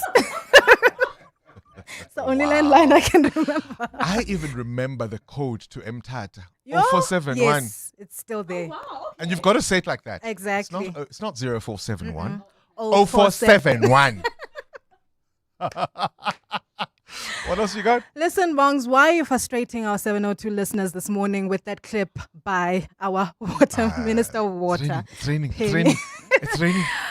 Some gathering? feel like she's taking light of the situation. She feels that many people just feel like, listen, just maybe if you're going to do such things, stay away from press briefings and just deal with the water situation. Is there a way to say, hang on, but she can be two things at the same time? Mm-hmm. She can be a minister who's actually hands-on and on top of the water issues, but that's just her personality. She's a fun, jovial lady. She wants everybody to have fun and be relaxed. Not at this time when people are struggling with water. This is not the time. Hey, I tried. You know what I mean? This is pink. Others are also reacting to the general, the deputy minister. Hold on. Yeah. Do you remember that clip where I think it's Gwede Mandashe? Yes. Who says, pay me? How to le pay me? It was during the years. It Just wasn't be quiet. at the beginning of this year. And now, I took Uncle Gweezy to task, but now I kind of understand why he said, just be quiet. Maybe you and the 702 Landers feel the same way. But there's hope, Bongs. Many saying with your interview with the Deputy Minister of Military, they have hope that something is moving forward when it comes to dealing with the crisis, when it comes to crime in our country. But when it comes to risk assessment, they're like, who's going to take the fault when it comes to that? And lastly, Bongs, remember, end of Jan, we had Fezi Wechenge. So today is the last day for submissions. If you have any motivational, if you're a first year law student and you need books or stationery, need help for that. And she's offering these packages, right? Exactly. It's the last day to send me an email motivating as to why you need it. My email address again is siamtanda@primemedia.co.za. All right, absolutely fantastic. Your responses to our two interviews this morning so far. We spoke to the Deputy Minister of Defence and Military Veterans. We also spoke to the Minister of Justice and Constitutional Development. New safeguards for whistleblowers to protect them. Does it go far enough? What happens when officials obfuscate the process, right? And it all looks above board. Ostensibly, there are investigations, but then they get delayed, you see, and then they never concluded. And suddenly those people are back in their positions. What happens to the whistleblowers then? Was the answer satisfactory? What are your thoughts? Let's talk. This is EWN. Gauteng police make another breakthrough in the murder of an e-hailing driver, and Herman Mashaba wants another chance to be Joburg's #1 citizen. Good morning, I'm Sfiso Zulu. 2 more people have been arrested in connection with the murder of an e-hailing driver in Pretoria. Isaac David Satlat was strangled to death, allegedly by passengers who had requested the e-hailing service last Wednesday. The crime was captured on his car's dashcam and has been widely circulated online. These latest arrests bring the number of suspects in custody to 3. Police spokesperson Mavela Masondo says the trio will appear in court today. The 2 male suspects, who are aged 30 and 26, will join the third suspect, aged 25, who was arrested on Friday, the 13th of February. All 3 suspects are expected to appear before Pretoria Magistrates Courts on Monday, the 16th of February, facing charges that include car hijacking and murder. Action SA leader Herman Mashaba has officially entered the race to become the party's mayoral candidate in the city of Joburg ahead of the upcoming local government elections. The party's candidate selection committee is expected to meet today to finalize the process, and 5 Action SA leaders have been shortlisted and will be interviewed. This will be followed by an announcement on Saturday confirming the party's chosen mayoral candidate. Alfara Mushwana reports. Former Johannesburg Mayor Herman Mashaba, who held office between 2016 and 2019 under the DA, is looking to return to office, this time for Action SA. Mashaba is one of 5 party leaders being interviewed to become Action SA's mayoral candidate for Johannesburg. Also in the running is the party's national chairperson, Michael Beaumont, who previously served as Mashaba's chief of staff during his time as mayor. MP Darylene James, known for her fight against crime in El Dorado Park, is also among the shortlisted candidates. James first gained prominence as a crime activist a few years ago after joining others who camped outside the El Dorado Park police station for more than a month, demanding solutions to gang violence in the community. Rounding up the list are Action SA's spokesperson Lerato Ngobeni and the party's Gauteng chairperson Funzi Ngobeni. Alfa Ramshwana, Eyewitness News. The Gauteng Department of Roads and Transport has announced a 60-day suspension of stringent operating license requirements to ferry school children. MEC Kiriboni Diale-Tlhabela claims many of the province's 15,000 unlicensed scholar transport operators were unaware that a license was required. The MEC adds that her department has consulted the Transport Minister to relax passenger liability insurance requirements. But a whole lot of them do not have operating licenses and have not applied. It's an issue of compliance, an issue of neglect on both operator and government. She says some so-called township schools are empty, with many parents choosing for their children to travel between cities to attend schools. When kids are on their road to school when they're supposed to be only starting to wake up and prepare themselves to go to a nearby school. So those are the challenges that we are faced with. And Zambia has banned all livestock imports and transit from South Africa with immediate effect in the wake of a foot and mouth disease outbreak. This includes trophies, skins, animal feed, and restrictions on all dairy imports. President Cyril Ramaphosa declared the outbreak a national disaster during his State of the Nation address last Thursday. Zambia's government spokesperson Benny Munyama says the ban is part of efforts to prevent the spread of the disease in the country. Our Department of Veterinary Services, led by our Director, Dr. Charles Maseka, has since announced the following measures. All issued permits are revoked with immediate effect. We wish to inform members of the public, farmers, and all our stakeholders that these precautionary measures will be reviewed depending on the progression of the foot and mouth disease outbreak in South Africa.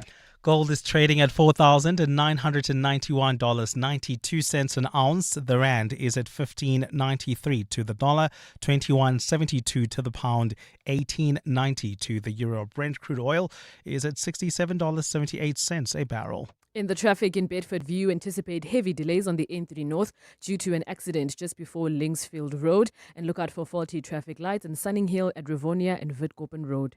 And in your sport, the Proteas women are going for a T20 whitewash series win over Pakistan in Kimberley tonight. While at the Men's T20 World Cup, the match to watch today is Australia against Sri Lanka at 3:30. Sekekone beat Orbit 2-0 to go third in the Betway Premiership.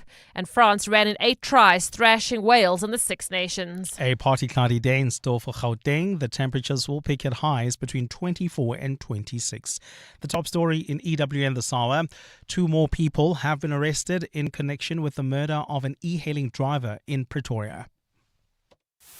EWN, in touch, in tune, and independent. For the latest, visit ewn.co.za or download the EWN app. Your brain's a well-oiled machine. Now put it to work in the brain of 702. Enter on primemediaplus.com. T's and C's apply. This is Breakfast with Bongani Bingwa on 702. Let's walk the talk. 6 minutes after 8 o'clock, walking the talk. Welcome to 702 Breakfast. If you've just joined us a little earlier, we spoke about the deployment of the SANDF to deal with criminality in South Africa. How much is that an admission of the failure of the police, of the president's inability to trust the leadership of our police? Soldiers, though, tough as they may be, are trained to fight. They don't investigate. They don't go through the process of figuring out how something might have occurred. I mentioned the case of Collins Khosa, and why it's particularly instructive is not just the beating. Remember, they found this guy during lockdown. Yeah. He and his brother-in-law and a couple of people were sitting outside their yard. And there was a glass, a half-empty glass, which they assumed had alcohol. As it happened, it did, which was not outside of the regulations. But they're soldiers. How would they even know what was in the glass? And they took this beer and they poured it on his head and they beat him to a pulp. And the guy died. Is that who you want? I know people will say, yeah, but the criminals need a tough message. Maybe they do. But that's the whole point of the police. They're not judge and executioner.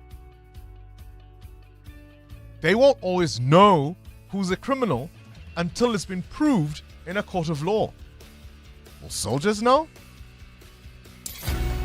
This is Breakfast with Bongani Bingwa on 702. Let's walk the talk.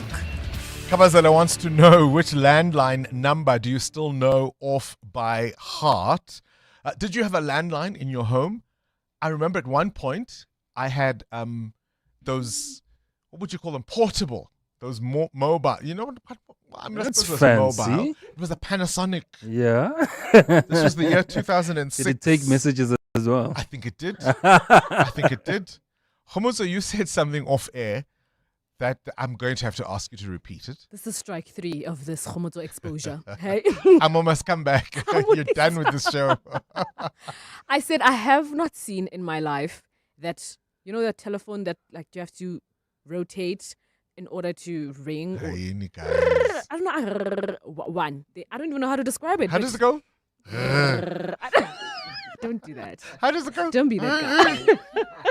Moteo knows it. I think he had it. How does it go again? One more time, please. No. Cut it. Thunder. Double thunder. Come now. Do you still have a landline you remember off by heart, Mateo? Yeah, the one from obviously our residence. 0114246379. Is it still working? I was drilled. No, it's not. Well, that's why I could say it. I was drilled on that number, never to forget it. Even when I'm lost, when you anywhere at school, this is the number you give out. The worst thing though about landlines I found was that sometimes you have to take someone's number on your hand, right? Yes. Which I did several times. Maybe it's a girl I liked And or then whatever. And then you get home, 2 numbers are now erased from your hand. You can't remember where are you going to see that girl again. So I'm happy we have mobile phones now. I still remember, this is, I don't know if this is controversial, but I still remember my ex-wife's home number. That makes sense. I still remember it. Should I dial now? Hey, Bongani, I don't have a landline, but I think parents who are co-parenting would need landlines if they want to restrict their children from cell phones. I think that's when landlines would come back into fashion and be a thing. Because if one parent wants to be able to call the child, or if the child is too young to have a cell phone, and the one parent needs to get hold of the child, and you don't always want to call the other parent to start a conversation just to get to the child, then you'd need a landline. So in that view, I think landlines might start becoming popular again. Yeah. Morning. I hope everyone is good after Valentine's weekend. I definitely remember my home telephone number, 011-980-506. It would have been so busy this past weekend because I'd be sitting on it with my boyfriend the whole time. And my mom used to shout at me and tell me that I'm running up the bill. Good morning, Bongani and the listeners. The number that I remember the most, as I'm sure most of those that grew up on your TV, was 083-913. Yeah, to this day, I'm 40 years old now. I still remember that number. Thanks, by Dion from Boxburg. Hi, Bongs and the 702 lenders. This is Tarisha from North Riding. Yes, there was a number that I could not forget. Even now, when you ask about the old numbers, it was a Yo TV number back in the days. We used to sing it. 083-913-3-double. 083-913-3-double. That used to be, the classic. That shows always. Bongani, I just dialed my home number. I just realized that I still know it by heart. And I dialed it and it just hangs. It just drops. No voicemail, no nothing. It just drops. And when I dialed it, it says home line. For whatever reason, it says home line. And when I search it on my contacts, I don't have it. But from Truecaller, it says home line. And then it just hangs. Sure. Not even leave a message. It's sad. The number you have called is not a very... Remember the Telkom lady and the voice? Not KG doing the most, bleeping the numbers. Nobody's going to call Yo TV. Can't be too careful. Quality control. Can't be too careful. Did you blooping the numbers? Nobody's going to call Yo TV, I promise you, KG. Justin, you're in Melrose. You've got an interesting Tyra Bank story. Good morning. Good morning. Yeah. So my name is Justin Dingwall. I'm a fashion, beauty, and portrait photographer based here. And But you haven't shot me, Justin. No, I haven't. But hopefully in the very near future, I will. I'm not pretty enough. Don't worry. All right, go ahead. So back in 2018, you'll see a lot of the work that I do in Johannesburg. I shoot a lot of the Showmax work. I do MAC Cosmetics, Avon, and the power of social media. So in 2018, in June, Tyra Banks started following my Instagram account. In September, she reposted some of my fashion and beauty work that I had done, and she had said I was one of her new favorite, like, up-and-coming photographers. Yeah. And then 1 month later, I was in Hollywood photographing her. So oh, wow. a magazine called Remix had commissioned her to be on their 100th cover, and she said I was her preferred photographer. So I flew out to LA. I spent a week there with her, photographing her for the cover. And kind of the rest is history, and it's just kind of gone from there. It's been absolutely incredible. And the amazing thing about Tyra is that I've remained in contact with her the entire time, and she's an incredible person. Oh, that's absolutely fantastic. So how do you reflect on some of the criticism of a show like America's Next Top Model? And I suppose what was acceptable then is probably something a couple of people might raise eyebrows today about. I definitely think it's kind of what you become more aware, and we start to understand better, like kind of what is right and what is wrong, just in terms of television like that, and just in terms of the different practices. Now, we all make mistakes, and we can obviously grow, and I think from these different things, it's just about not repeating those mistakes, and obviously learning what is appropriate and what is inappropriate. And I actually did have a chat to Tyra about that when I did fly over to do the shoot and that. And it was just incredible to kind of see how she's learned and grown from the different experiences and that. And for me, it was just the opportunities as a South African, being given that moment to actually go over to the States and go to work with her, and just how she promoted me, and how it's actually created different stepping stones for myself to be able to get my work out there and to be able to photograph different people and celebrities. And it's after that, Erica Badu contacted me to do some portraits with her. Black Coffee, a couple of the South African guys. I did all of the covers, photographed Judith Sepume. So for me, it's kind of, it was incredible that one stepping stone and that celebrity of who she was, and how it's given me the opportunity now to kind of get my work out into the rest of the world. Well, I tell you what, Justin, you have us intrigued. We have to have your Insta handle now. You have to give us your Instagram handle. I want to follow you. Yeah. So my Instagram handle is Justin, and then it's _Dingwall, DINGWALL. Hold on. Justin _DINGWALL. Justin Dingwall @gmail.com. Sorry, Justin Dingwall. Justin _Dingwall. Oh, we'll email you too. Do you want to give us your phone number too? I'm joking, Justin. Justin _Dingwall. Dingwall, DINGWA Dingwall. And it's just been an incredible journey. I was in Sydney now for an exhibition for my work and that, and I reconnected with Tyra because she's just opened up an ice cream shop, and so it's just been this amazing experience to actually go out into the world and to be able to do photography and to just create this visual tool to help me communicate with people. That's absolutely fantastic. Thank you for that story and that call, Justin. You get at least one new follower today, hey? Excellent. No, I'm happy to have it, and then hopefully I can photograph you sometime, Bongani, because I would absolutely love. No, I'm sure when I grow up,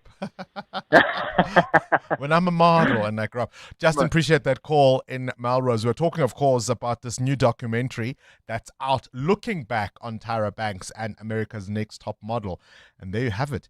Justin, a South African photographer, worked with the great Tyra Banks.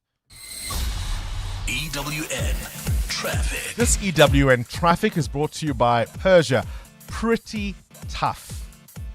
What's happening on the roads? I think you were telling us about something on the N3, Khumuto. Yes, thanks, Bongani. We'll start in Germiston. There's slow-moving traffic from Rand Airport Road to the Gelden Hayes interchange. And right after that, you can anticipate heavy delays on the N3 North. This is due to an accident just before Linksfield Road. So that road on the N3 North heading up is really, really hectic. An update in Eden Vale. The traffic that was on the R24 towards the Galulis interchange has now eased, but there is still slow-moving traffic there, so please do allow for some extra time. In Boysens, expect delays on the M1 North as you approach the Crown interchange. And finally, in Centurion, there's bumper-to-bumper traffic on the N14 East. This is from Voortrekker Road to Old Johannesburg Road. If you come across any other traffic, please do send us a WhatsApp on 072-702-1702, or you can send us a tweet on X at EWN Traffic. There's more EWN on air, online, and on the EWN app. When your business needs strength, reliability, and serious capability, look no further than the Persia Professional Pickup Range. Built tough for South African conditions, Persia pickups are engineered for fleets, professionals, and the agricultural heroes who keep this country moving. So from rugged load capacity to fuel-efficient performance, these pickups work as hard as you do. Whether you're building, delivering, or farming, Persia has a model that's ready for the job. Visit your nearest Persia dealership today and power your business with the confidence of Persia Professional. Landtrack, it's pretty but tough. The stage, the lights, the crowd, everything's perfect until suddenly someone slips on the dance floor. A speaker lands in the buffet. In an instant, your masterpiece is a mess. That's why Auto & General is there with events liability insurance. We handle the unexpected so you don't have to. Plan the party, wow the guests, leave the rest to us. For more information on events liability insurance, visit autogen.co.za. Auto & General, never not there. Auto & General is a licensed non-life insurer and FSP. T's and C's online. Corporates That Care promotes and encourages corporate leaders and really all citizens to walk the talk for a better South Africa. Catch it this Wednesday at 10 to 9, featuring Metropolitan's Chief Marketing Officer, Lindiwe Kumeja, in conversation with us. We do this on Wednesdays to highlight efforts of companies and brands dedicated to building our country. Corporates That Care is a Prime Media Cares initiative with 702 and Prime Media Outdoor. 702, let's walk the talk, and together make a difference. Get the advantage this tax year end with Sage. No stress, no scrambling. Just seamless HR and payroll that keeps you ahead of UIF, PAYE, and employment equity, all in one smart cloud solution. With automated compliance, real-time accuracy, and simplified HR and payroll, give your business the tax year end advantage. That's Sage. Visit tax.sage.co.za today. 702, The World View. With Adam Gilchrist. Catch up with news from elsewhere in the world. Hundreds of thousands marching against the Iranian regime, Adam. Yeah, I don't know if this is walking the talk or just talking the talk, but there were certainly, as you say, enormous crowds. In Munich alone, this pro-Iranian people march, essentially. 250,000 people turned up just in Munich in Germany. But there were really big rallies as well in Los Angeles and Toronto, and slightly smaller rallies perhaps in Tel Aviv, Lisbon, Sydney, London, and all of these part of a so-called global day of action. This is called for by the exiled son of the late Shah of Iran, Reza Pahlavi, who spoke to the crowd and talked about how the Iranian people should know they're not alone, that the world stands with them. This after 6,000 people at least were killed during the recent protests in Iran. Thousands more deaths are being investigated and may actually never come to a conclusion. I don't know what difference it makes, but, you know, sometimes just a bit of people power helps, or at least maybe it helps us, even if it's not directly helping the people inside Iran. We spoke about this at the time that it happened. More details now emerging of Russia's poison frog killing. Yes, Alexei Navalny, the much vaunted leader of the opposition who died on this day 2 years ago. It's exactly 2 years since he was basically murdered inside a prison camp in Siberia. And to some extent, does it matter how he was killed? Well, this is fascinating because now we've got a number of nations led by the foreign ministers of the UK, Sweden, France, Germany, and the Netherlands who sort of produced this joint statement, smuggled out evidence essentially through his widow of what happened to Alexei Navalny. And they say, as you have alluded, that there was dart frog toxin. This comes from one of those extraordinary red dart frogs of South America. And the fact is that, I mean, I didn't know this, but the toxin that you get from these frogs, you can't get if you keep them in a zoo somewhere. You can't reproduce it. It's not found naturally outside of it. It's only really from these frogs eating a specific diet in South America. So for Russia to have killed him with this stuff, as they're claiming, takes some doing. And what would be the point? He was already in a Russian penal colony. You'd think somebody could have just stabbed him in a backyard, or something else could have happened to him if Russia really had to get rid of him somehow. Maybe they're just sending a little message to the world. Look what we can do. Look what we have. Look at the resources that we can call upon. Maybe there's a whole sort of underlying message there, which is certainly the idea of this joint statement, that it wasn't just an assassination. There was more to it. We won't put you in charge of Russian prisons, Adam Gilchrist, with that imagination. Too many ideas. Yeah, exactly. All right. All right, talk to me about a big blue hole. Okay, in the sea. Now, I suppose you say, can you tell the difference? Well, I guess you can. It's a perfectly formed circle and a kind of channel in the water, but a vertical channel that goes straight down in Chutamel Bay. So we're in the Caribbean off the coast of Belize. And what this is a sinkhole, but a sinkhole in the sea. So, of course, what happens on the seabed is that then something's going down further. There might be caverns and tunnels. And we know there are an awful lot of sharks in this particular sinkhole, which experts have named Tamja, meaning blue hole in Belizean. So believe it or not, they think there's stuff down there that is worth finding. They think it also is unbelievably deep. That we're not talking Mariana Trench 11 kilometers deep, but nonetheless, possibly when they lowered a cable, it wasn't long enough to get to the bottom. So they think 500 meters plus, which is a hell of a way down, and different layers of water going through as well.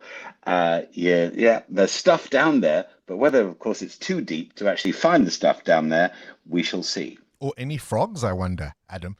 That's where we'll have to leave it for this morning's Worldview.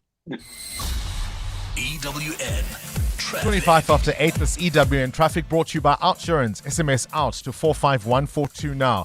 And you could save on your car insurance. If you don't, ask them for 500 Rand. Khomotso? Thanks, Bongs. In Bedford View, you can still anticipate slight delays on the N3 North. This is due to that accident after Galuli's interchange heading towards Linksfield Road. And in Boysens, there are still some peak time delays on the M1 North. Not as bad as earlier, but traffic is still moving slow there. In Centurion, there's bumper-to-bumper traffic on the N14 East. This is coming from Voortrekker Road to Old Johannesburg Road.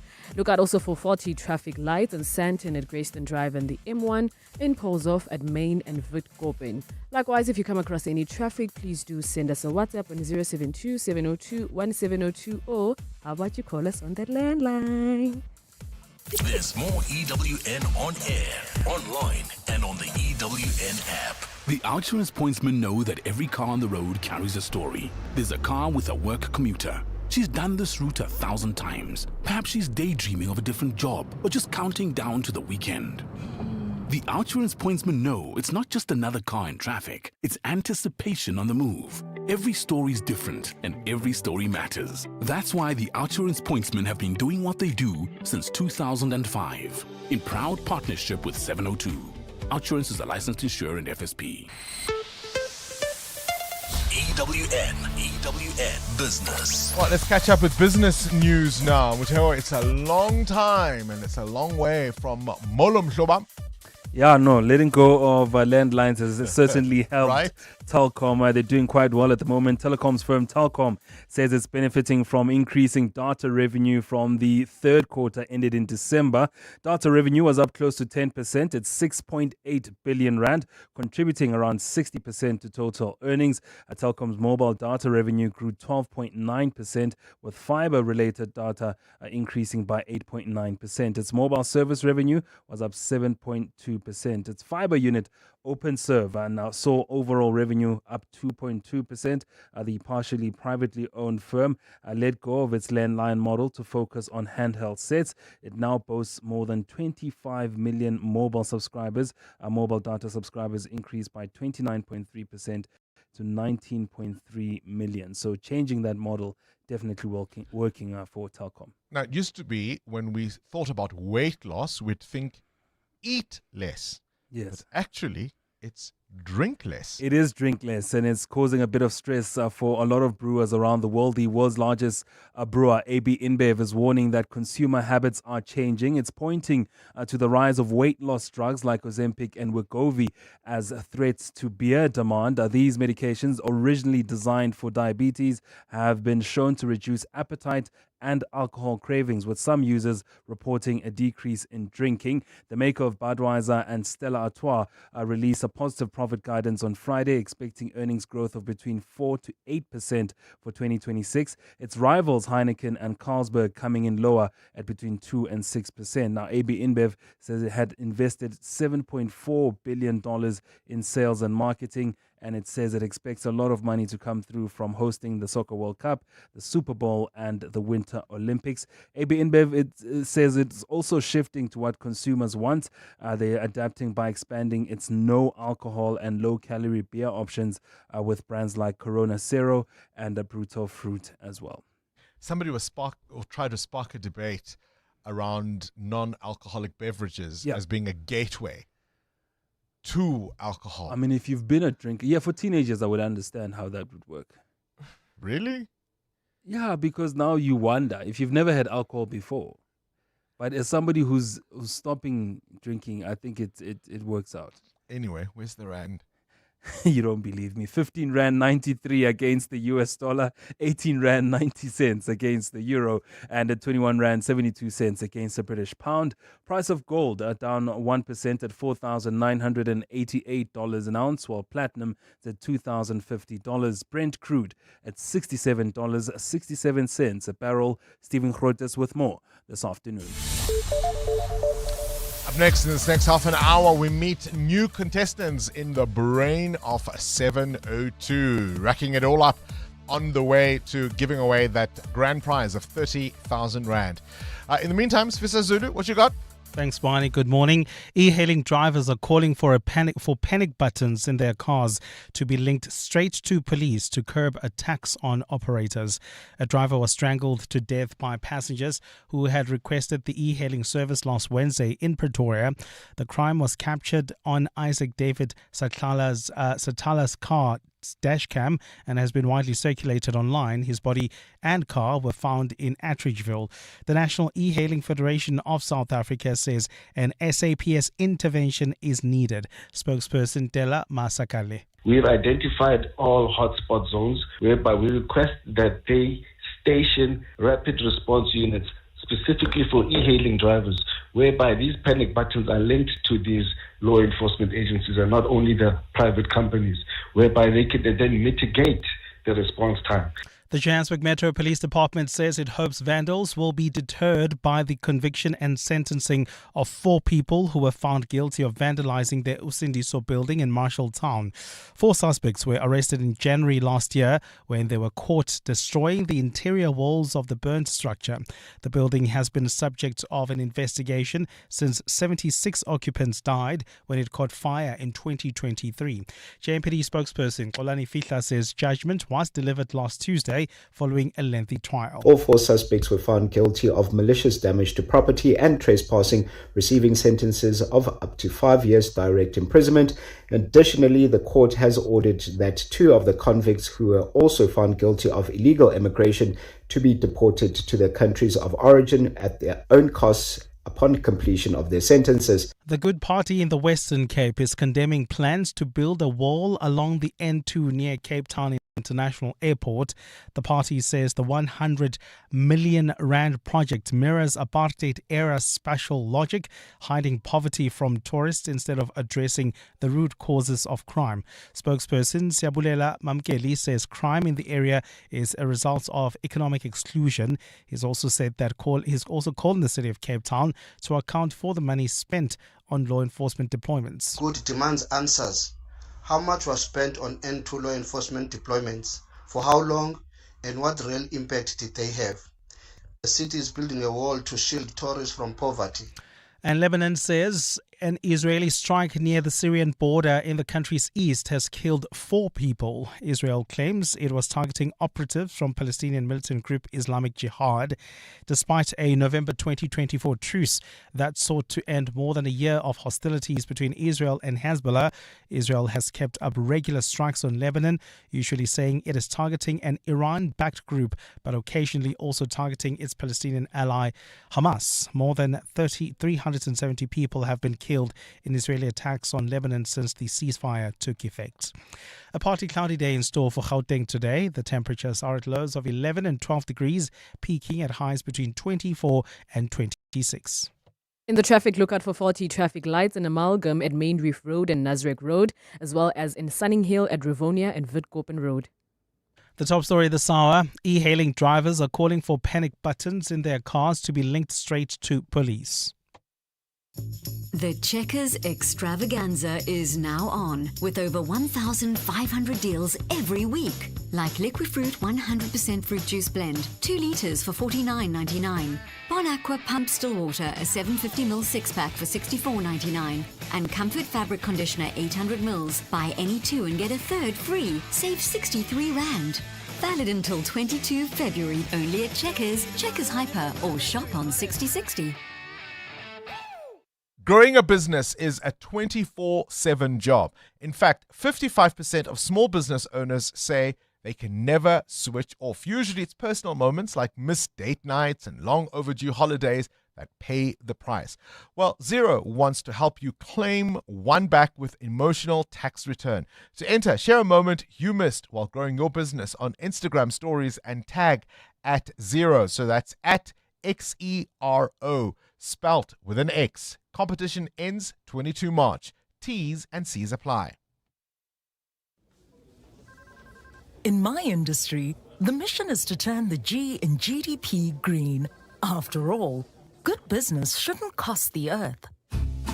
Get financial solutions for environmental and social impact. With RNB, sustainability yields more than good intentions. T's and C's apply. RNB, a division of First Rand Bank Limited, an authorized FSP and credit provider. 702. WhatsApp Bongani on 072 702 1702. Good morning, Bongani and team. We are really clowns at all. The world is laughing at us, and unfortunately, maybe they are not aware of our situation that we are in at the present moment. While our minister playing games like preschool kids are calling out the thunders, the rain can be hands on such a crucial, detrimental situation that we are facing at the moment. People don't have water.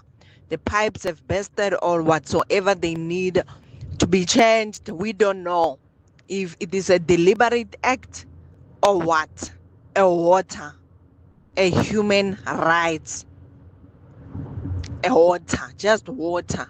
Morning, Bongani. Sam here from Joburg. I can't pay me my Jodina. She reminds me of Penny. Thanks, Sam from Joburg. I did say, devil's advocate, maybe she is a person of substance when it comes to the really serious nitty-gritty. Maybe she's just a jovial personality. She's a warm person. And that's what we've got to see. The difficulty, of course, is that if there's no water in your taps, how long now in Melville? How many days? 24, 25, 26? And that's what the Water and Sanitation Minister does. then you lose your sense of humor, don't you? Bongani, good morning. Regarding telephones, forget about telephone numbers. I can well remember visiting my grandparents on their farm, and there's a unit on the wall where you had to turn a handle and you had a separate piece in your hand and spoke to a switchboard. And normally a lady, she would put you through to wherever you wanted to go. Now, how about that for turning the clock back? Good morning, Bongani and the team. The landline that I remember, it's where my mom used to work. So we stayed in Polokwane and my mom was in Joburg. So Kodi Kishining. So I remember that landline by head. Even now, I wonder if they're still using it. But yeah, for years and years she worked at that place. So I knew that landline by head. Sometimes I will do that. Please call me that you would do on telecom call. What was it called? Reverse calling and stuff. Yeah, I knew that number by heart. Sorry, I had a major thought intrusion. So domestic work, and I don't know if that is a term that is used these days, but it used to be referred to colloquially as working in the kitchens, right? In my kitchen. And I wonder what that, was that a euphemism in some way? Or, anyway, she says her mother worked in the kitchens, which then means she probably worked for a family whose number she still remembers. And that's how they would call their mother asking for reverse calls. Do you remember 0200? Because that's how you did a reverse call. You would dial 0200 and then the operator would dial the number that you want to speak to, and then they would ask them if they were willing to pay for that call. And if that person said yes, they would pay for the call, then the call was billed to them and not to you. I remember, what was it, 10:23, where you could tell the time. When you hear the signal, it will be 8:39. Remember? And 38 seconds. Ja, wanneer hier die word sold it. And I used to have to wait for her to say it in English, because sometimes you'd pick it up and they would be mid. It was just a recording. Yeah. So they would be mid-Afrikaans. And like, okay, I've got to wait till she says it in English. So yeah, you could dial, I think it was 10:23. Was. To hear what time it was. And there was a recording there, Khumudza, to tell you what time it was. No, you can put the mic on. Was there no clocks? I mean, I'm a very knowledgeable person. So were there no clocks at the time? No, we did have clocks. Okay. We had clocks. We didn't have cell phones. So everybody's clock wasn't automated by a world clock. Do you know what I'm saying? Like, it wasn't like Apple had this world clock that everybody could set their clocks. So Bongani's 10:30 might not be your 10:30. Oh. And the only way to then set it otherwise was the SABC would show that TV clock. That TV clock at night, and you could set your clock like that. But there was no, or you would have to, the news would have to be spot on time so that you could set your clock. Yeah. There was no, this is the time worldwide. But also, I think we just phoned it just to see if the phone was working. It was. I mean, asked me why as a teenager I needed to know what time it is. It was. It was fun. Exactly. It was fun. What was 10:21? Was it the weather? No, I thought 10:21 was reversed calls. Oh, but then what was 0200? Jeez, you even know the numbers. So with reverse calls, my grandmother and my great-grandmother lived with us. Yeah. And they both only spoke Portuguese. And if I wanted to reverse call my mother or speak to them, I just had to hope. I had to hope that when that person phoned and said reverse call in English, they would know to say yes. Otherwise, they'd be like, no, they didn't accept the charge. Hang up. I'm like, oh. What does reverse call mean? So I need to phone Bongani at home, right? Yeah. I phone you, you're Telkom. Okay. I say, I'd like to call this number, 011-883-0702. I think that was, right? That's the reverse call. Then you would phone Bongani and say, Cindy is trying to call you. Do you accept the charges? And then he would say yes, and he would get billed for the call. Like a conference call. No? Close? No. Very far. Oh, geez. That's okay. Yeah, let's try. This is now because I explained this 5 minutes ago. Exactly how Cindy has explained it. We'll try one more time. Okay. Okay. So I want to call Cindy. Sure. I dial 0200. Okay. Phone Telkom. To Telkom. Okay. And there's an operator. I'm the operator. Yes. Okay. And I say, I want to call Cindy. This is the number. Okay. Then the operator dials Cindy's number and speaks to Cindy. Oh, and says, she must give consent. Bongani wants to call you. Okay. Will you accept the charge for the call? That means when the bill comes out at the goes end of the to month, Cindy. it goes to Yes. Cindy. Oh, 'Cause wow. I don't have money. So I could be calling you from a School. payphone. Ah, okay. You see Makes what I'm sense. saying? Maybe I'm a Okay. teenager and there's a public phone at school. I need Okay. to call home. Okay. I don't have the coins or the phone card. Okay. We live and learn. Bongani, if It we was a try, different- if we try explain to her That was difficult. that we were trying to watch Beverly Hills or Ally McBeal on a Monday night, and we had to tune into Radio 2000 to hear the English of what Yeah. they were saying because it wasn't Afrikaans, we will be here all morning. Remember Remington Steele? What Oh. was it in Afrikaans? I can't Jeez. remember. But Okay. that's so we'd watch dubbed television. It's a whole thing. I see. Okay. Thanks. Thanks. EWN Sport. Gosh. Now, once upon a time, Khumuto, there was no Proteas women's team. And once upon a time, you could watch the men's team on the SABC all the time. This is cricket. So, if that was the case, tonight you'd be watching the Proteas women going for a whitewash series win over Pakistan in the 30-20 in Kimberley.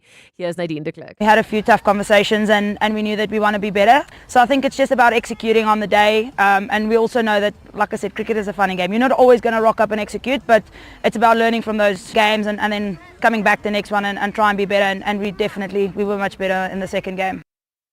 Live cricket from the Men's T20 World Cup, where Afghanistan have sent the UAE into bat. The UAE are 97 for 3 after 11 overs. After this, England against Italy and the late game Australia play Sri Lanka. Yesterday, India easily beating Pakistan by 61 runs. Also wins for the USA and the West Indies. Sekekone up to third in the Betway Premiership. They beat Orbit College 2-0. Yesterday, it was Mogella with both goals. That keeps them in title contention. Well, the draw for the fifth round of the FA Cup will be done tonight. Yesterday, Arsenal beat Wigan 4-0 to go through with Sunderland, Fulham and Wolves from yesterday's action. In Six Nations Rugby, France thrashed Wales 54-12. They ran in 8 tries there. They're comfortably top of the table. It's Scotland who sit in second after they shocked England on Saturday. And in golf, Colin Morikawa ending a 28-month winning drought. He won the Pebble Beach Pro-Am. He birdied the final hole to finish on 22 under, 1 ahead of the field. Cindy Paluta, Eyewitness News Sport. Hi, this is Teko Modise, Hollywood Bets brand ambassador. Be a winner who knows when it's time for a timeout and play responsibly. If you or someone you know needs help, call the South African Responsible Gambling Toll-Free Counseling Line on 0800 006 008 or WhatsApp help to 076 675 0710. Hollywood Sportsbook is a licensed betting operator. Hollywood Bets supports responsible gambling. No person under the age of 18 years are permitted to gamble. Winners know when to stop. Think fast. Fast downloads, fast streaming, fast wins. Because whether you're chasing high scores, deadlines, or the next episode, buffering is not part of the plan. And that's why your home needs the power of OpenServe Fiber. Fast, reliable Wi-Fi that keeps up with your life. And when you sign up before the end of March, you'll score a free Netflix voucher. Level up your home connection with OpenServe Fiber and feel the difference speed makes. Visit openserve.co.za today. T's and C's apply. In my industry, the mission is to turn the G in GDP green. After all, good business shouldn't cost the earth. Get financial solutions for environmental and social impact. With RMB, sustainability yields more than good intentions. Trees and C's apply. RMB, a division of First Rand Bank Limited, an authorized FSP and credit provider. EWN Traffic. Let's wrap up the morning's traffic. It's been a busy Monday. It has indeed, Bongs. Just to ask, was there a number to dial for traffic? No. Okay. You listened to 702 even in those days. Okay, I believe you. We even had a chopper. Oh, really? We had a helicopter. Oh, exciting. That would fly all around Johannesburg. What tell happened us to where. it? Can we bring it back? I think the money happened to All right. Well, let's stay on the roads. If you're coming into Sandton, there's bumper-to-bumper traffic. This is on the M1 South, just after the Betlu interchange. And if you are a little impatient, maybe you can use the N3 South and then join Marlborough Drive or Greyston Drive as an alternative. In Boysens, there's still some peak time delays on the M1 North, so just be aware of that slow-moving traffic.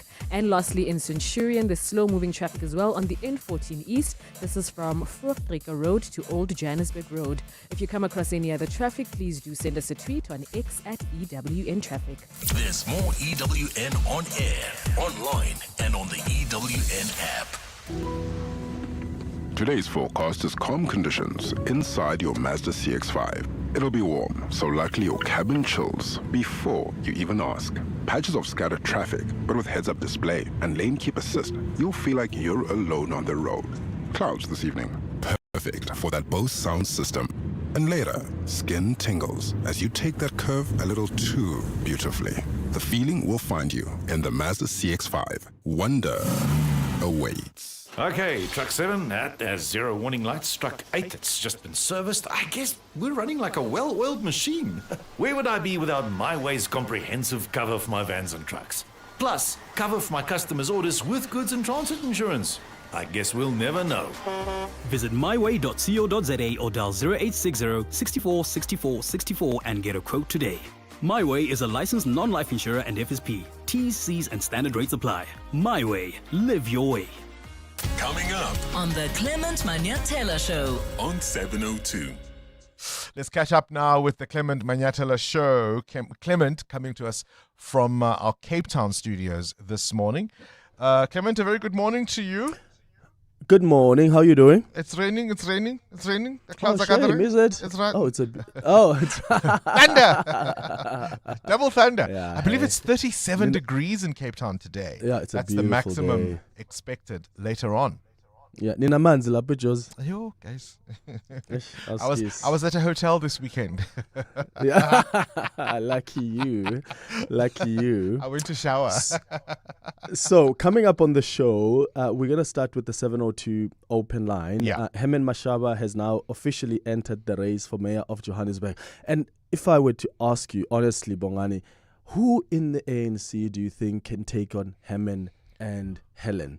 Like a strong, because I can only think of someone. Their name needs to start with an H. I can think of Paxtau. No, he lost it.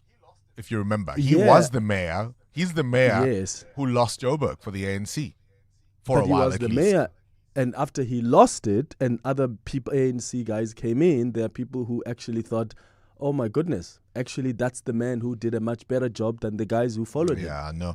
I can't think of anyone else. I don't see him returning. I think he's really, really competent at trade and industry. I think it would be a kind of demotion. I know the ANC is thinking about a national figure.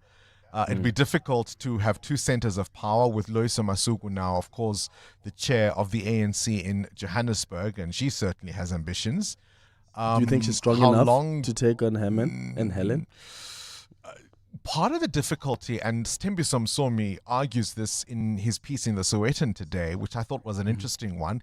Part of the difficulty for the ANC, remember, part of what they've done in previous campaigns is to paint the DA as being the party that would bring back the old ways, bring apartheid, as it were. And he says, well, now they're part of the GNU, and clearly their ministers haven't done anything of that sort. So that becomes a difficult point around campaigning for the ANC. Will a national figure work? Will somebody more local? Do they give it back to Dada, who seemed so uninterested last week at those press briefings with the minister and the deputy minister and the premier and it's a tricky one. I'm keen to know what people will say on the open line. Yeah, so that's going to be on the open line. We'll also talk about the safety of e-hailing drivers. And then at 10 o'clock, we're going to focus on Witness F, who is back at the Madlanga Commission. This is the man who's also known as the alleged money collector for Shadrach Sibia. 10:30, we continue our series looking at countries America has invaded or intervened in militarily. Today we're focusing on Afghanistan. And then we wrap up the show at 11 o'clock with our Family Matters feature. And today we're discussing the impact of domestic violence on families. Clement Manyatela between 9 and 12. Wait till you hear how much money Outsurance saves 30-year-old Dineo on her car insurance. I'm saving 1,094 rands. That's an incredible monthly saving of 1,094 rand on Dineo's 2025 Kia Sonnet. SMS out to 45142. Here's 63-year-old Almero. We do save 417 Rand. That's about 5,000 Rand a year. That's an awesome saving on Almero's 2021 Ford Ranger. Get a quote now. SMS out to 45142.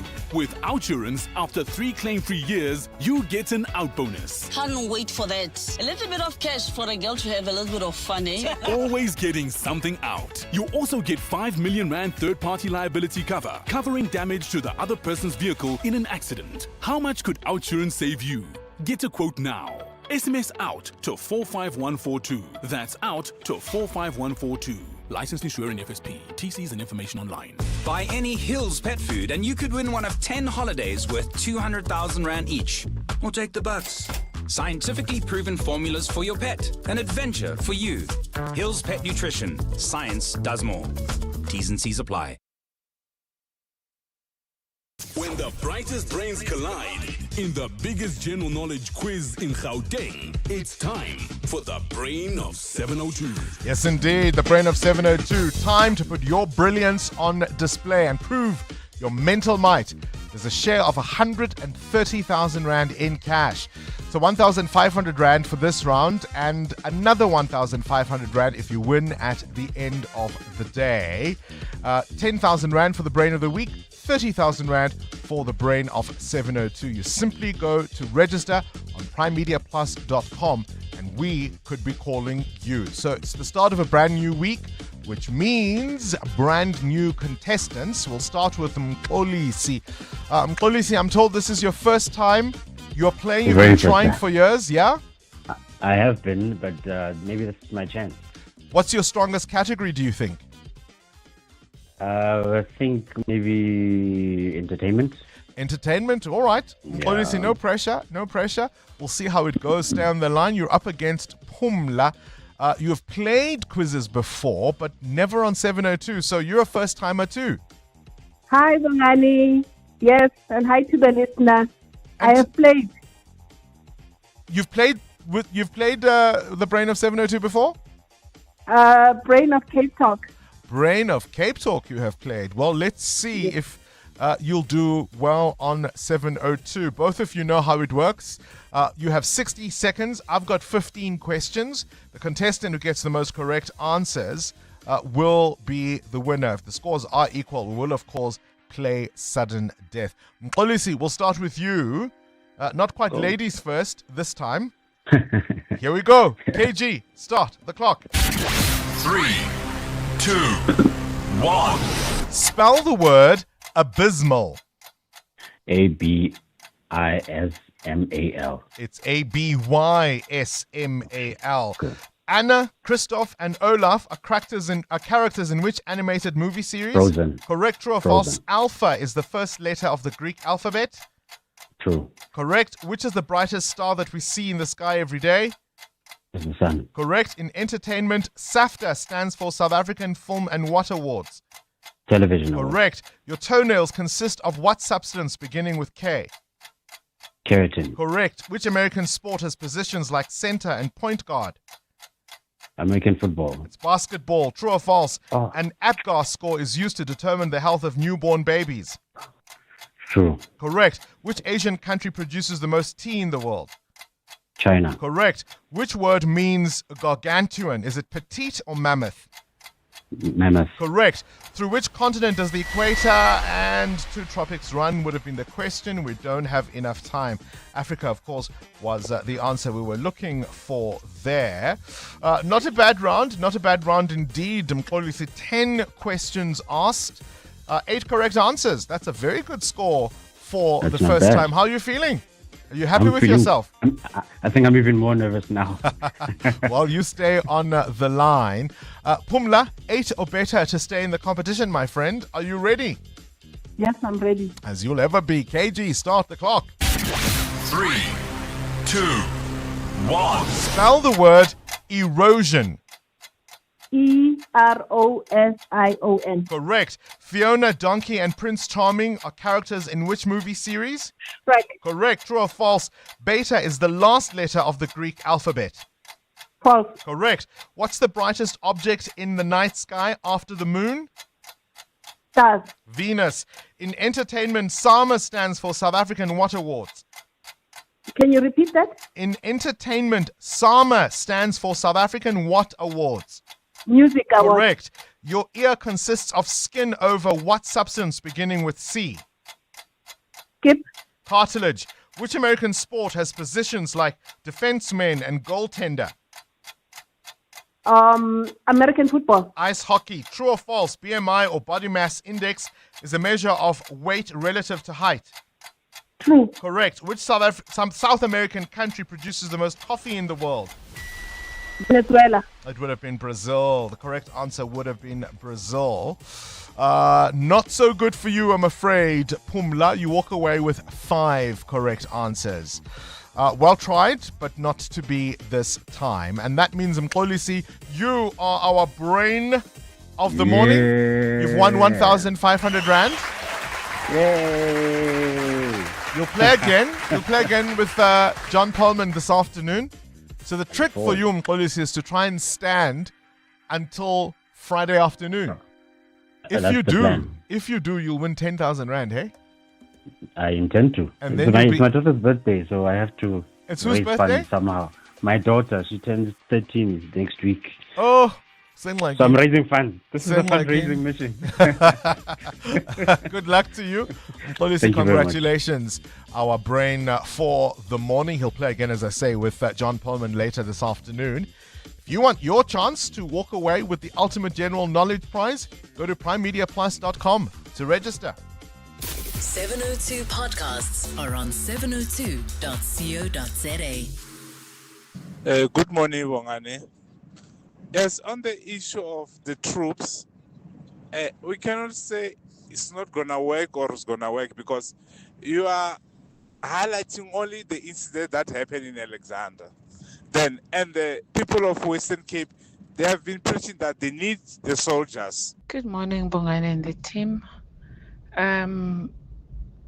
I welcome the army in the East because you can't even have a flat tire on N12. Otherwise, the Zamazamas will be on you at any time. They don't need any reason to shoot and kill. So some of us welcome that. Because remember, there was a time when they were on N12, the army. 2 days was peace, not hearing gunshots and what's or not. Because the police, they can't do anything. We have to be realistic. Yeah, I mean, isn't it true also that at times we hear that police officers themselves are involved with unmarked cars targeting motorists? So that's a difficulty. Clearly, we've got questions to answer around our law enforcement. Is the military necessarily the solution? I think that remains to be seen. It's 9 o'clock. You can weigh in on that conversation and many others on the Clement Manyatela Show, which starts now. This is EWN. Good morning, I'm Sfiso Zulu. 2 more people have been arrested in connection with the murder of an e-hailing driver in Pretoria. People have been arrested in connection with the murder of an e-hailing driver in Pretoria. Isaac David Satlat was strangled to death by passengers who had requested the e-hailing service last Wednesday. The crime was captured on his car's dash cam and has been widely circulated online. These latest arrests bring to 3 the number of suspects now in custody. Police spokesperson Mavela Masondo says the trio will appear in court today. The 2 male suspects who are aged 30 and 26 will join the third suspect aged 25 who was arrested on Friday the 13th of February. All 3 suspects